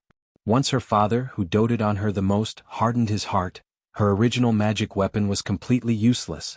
In the past 2 days she seemed to have accepted her fate. She no longer cried loudly and was willing to eat. It was just that the food she ate was nothing but plain soup. It was so vegetarian that she found it hard to swallow. Ji Xinyue had already investigated everything in the past few days. At this moment, she was sitting on the roof of the palace, listening to the little girl's occasional sobbing and sleep-talking. Her pretty face was expressionless. Ji Xinyue came to the South Heaven Palace in stealth. She didn't show her face, so the people in the South Heaven Palace didn't know of her arrival.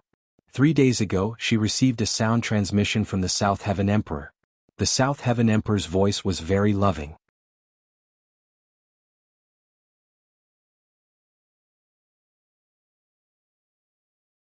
Chapter 2880. 3 days ago, she received a transmission from the South Heaven Emperor.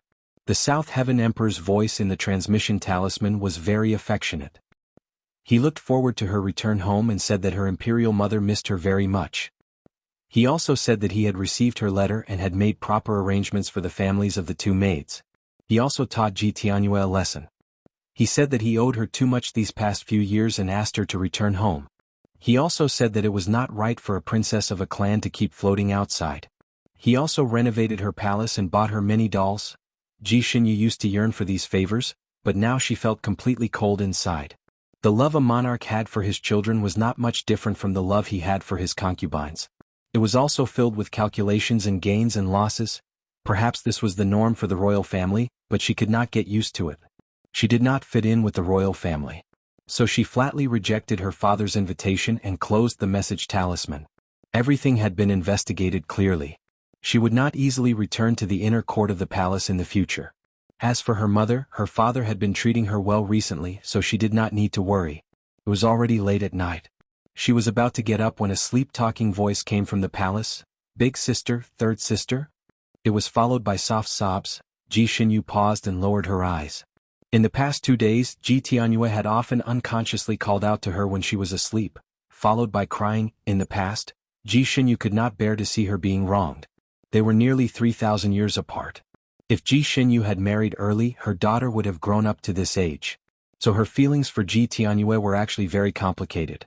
The eldest sister was like a mother but also like a mother. Every time she came back, she would give the little girl the greatest care, but she did not expect her to be an ingrate. Now, the little girl's crying could no longer move her. However, she was still a little girl that she had loved for hundreds of years. Even though she had seen through her true colors and completely let go of her, she still felt a little upset. Ji Xinyue paused for a moment and smiled. It was unknown whether it was mockery or sarcasm. She turned around and disappeared. In people's impression, the place where a sword was forged must be a fiery place. Because the forging of a sword required extremely hot fire. Some even said that the sword forged from magma was the sharpest. However, the hidden sword villa was built on top of a snowy mountain with a 10,000-year-old glacier, Snow Dragon Mountain. This mountain was extremely steep, reaching straight into the clouds. If you want to go up this mountain, you can't walk. You can only fly. Therefore, even if the people of Hidden Sword Manor were just maids sweeping the floor, they would still have extremely high flying skills. The Hidden Sword Villa was usually extremely mysterious. The mountain gate would not open once in 100 years. There was a barrier on the mountain. When the mountain gate was closed, no one could go up. Therefore, the Hidden Sword Manor was usually a secluded paradise. Outsiders only heard of its name and rarely saw it. According to the master of the Hidden Sword Villa, this was the only way the people in the villa could focus on forging swords and not be disturbed by external affairs. Only when the divine sword chose its master would the gates of the Hidden Sword Manor be opened for a day. On that day, as long as the divine sword had the corresponding skills, they could enter the mountain gates to seek the divine sword. The divine sword would choose its master on that day, and then everyone would be thrown down the mountain together, and the gates of the manor would be closed again. Of course, the Hidden Sword Villa was not a fool. They would give away a treasured sword that they had painstakingly refined for hundreds or even thousands of years. After the divine sword chose its master, the sword master would have to pay a certain price in exchange. You're tuning in to the Han Li's Wuxia Adventures YouTube channel. We're so grateful for your support, and don't forget to subscribe to join us on this incredible journey through captivating stories. Your generosity through donations truly makes a world of difference, as it's the primary source of revenue that allows me to expand and enhance this channel for you. Thank you from the bottom of my heart for being a part of this adventure.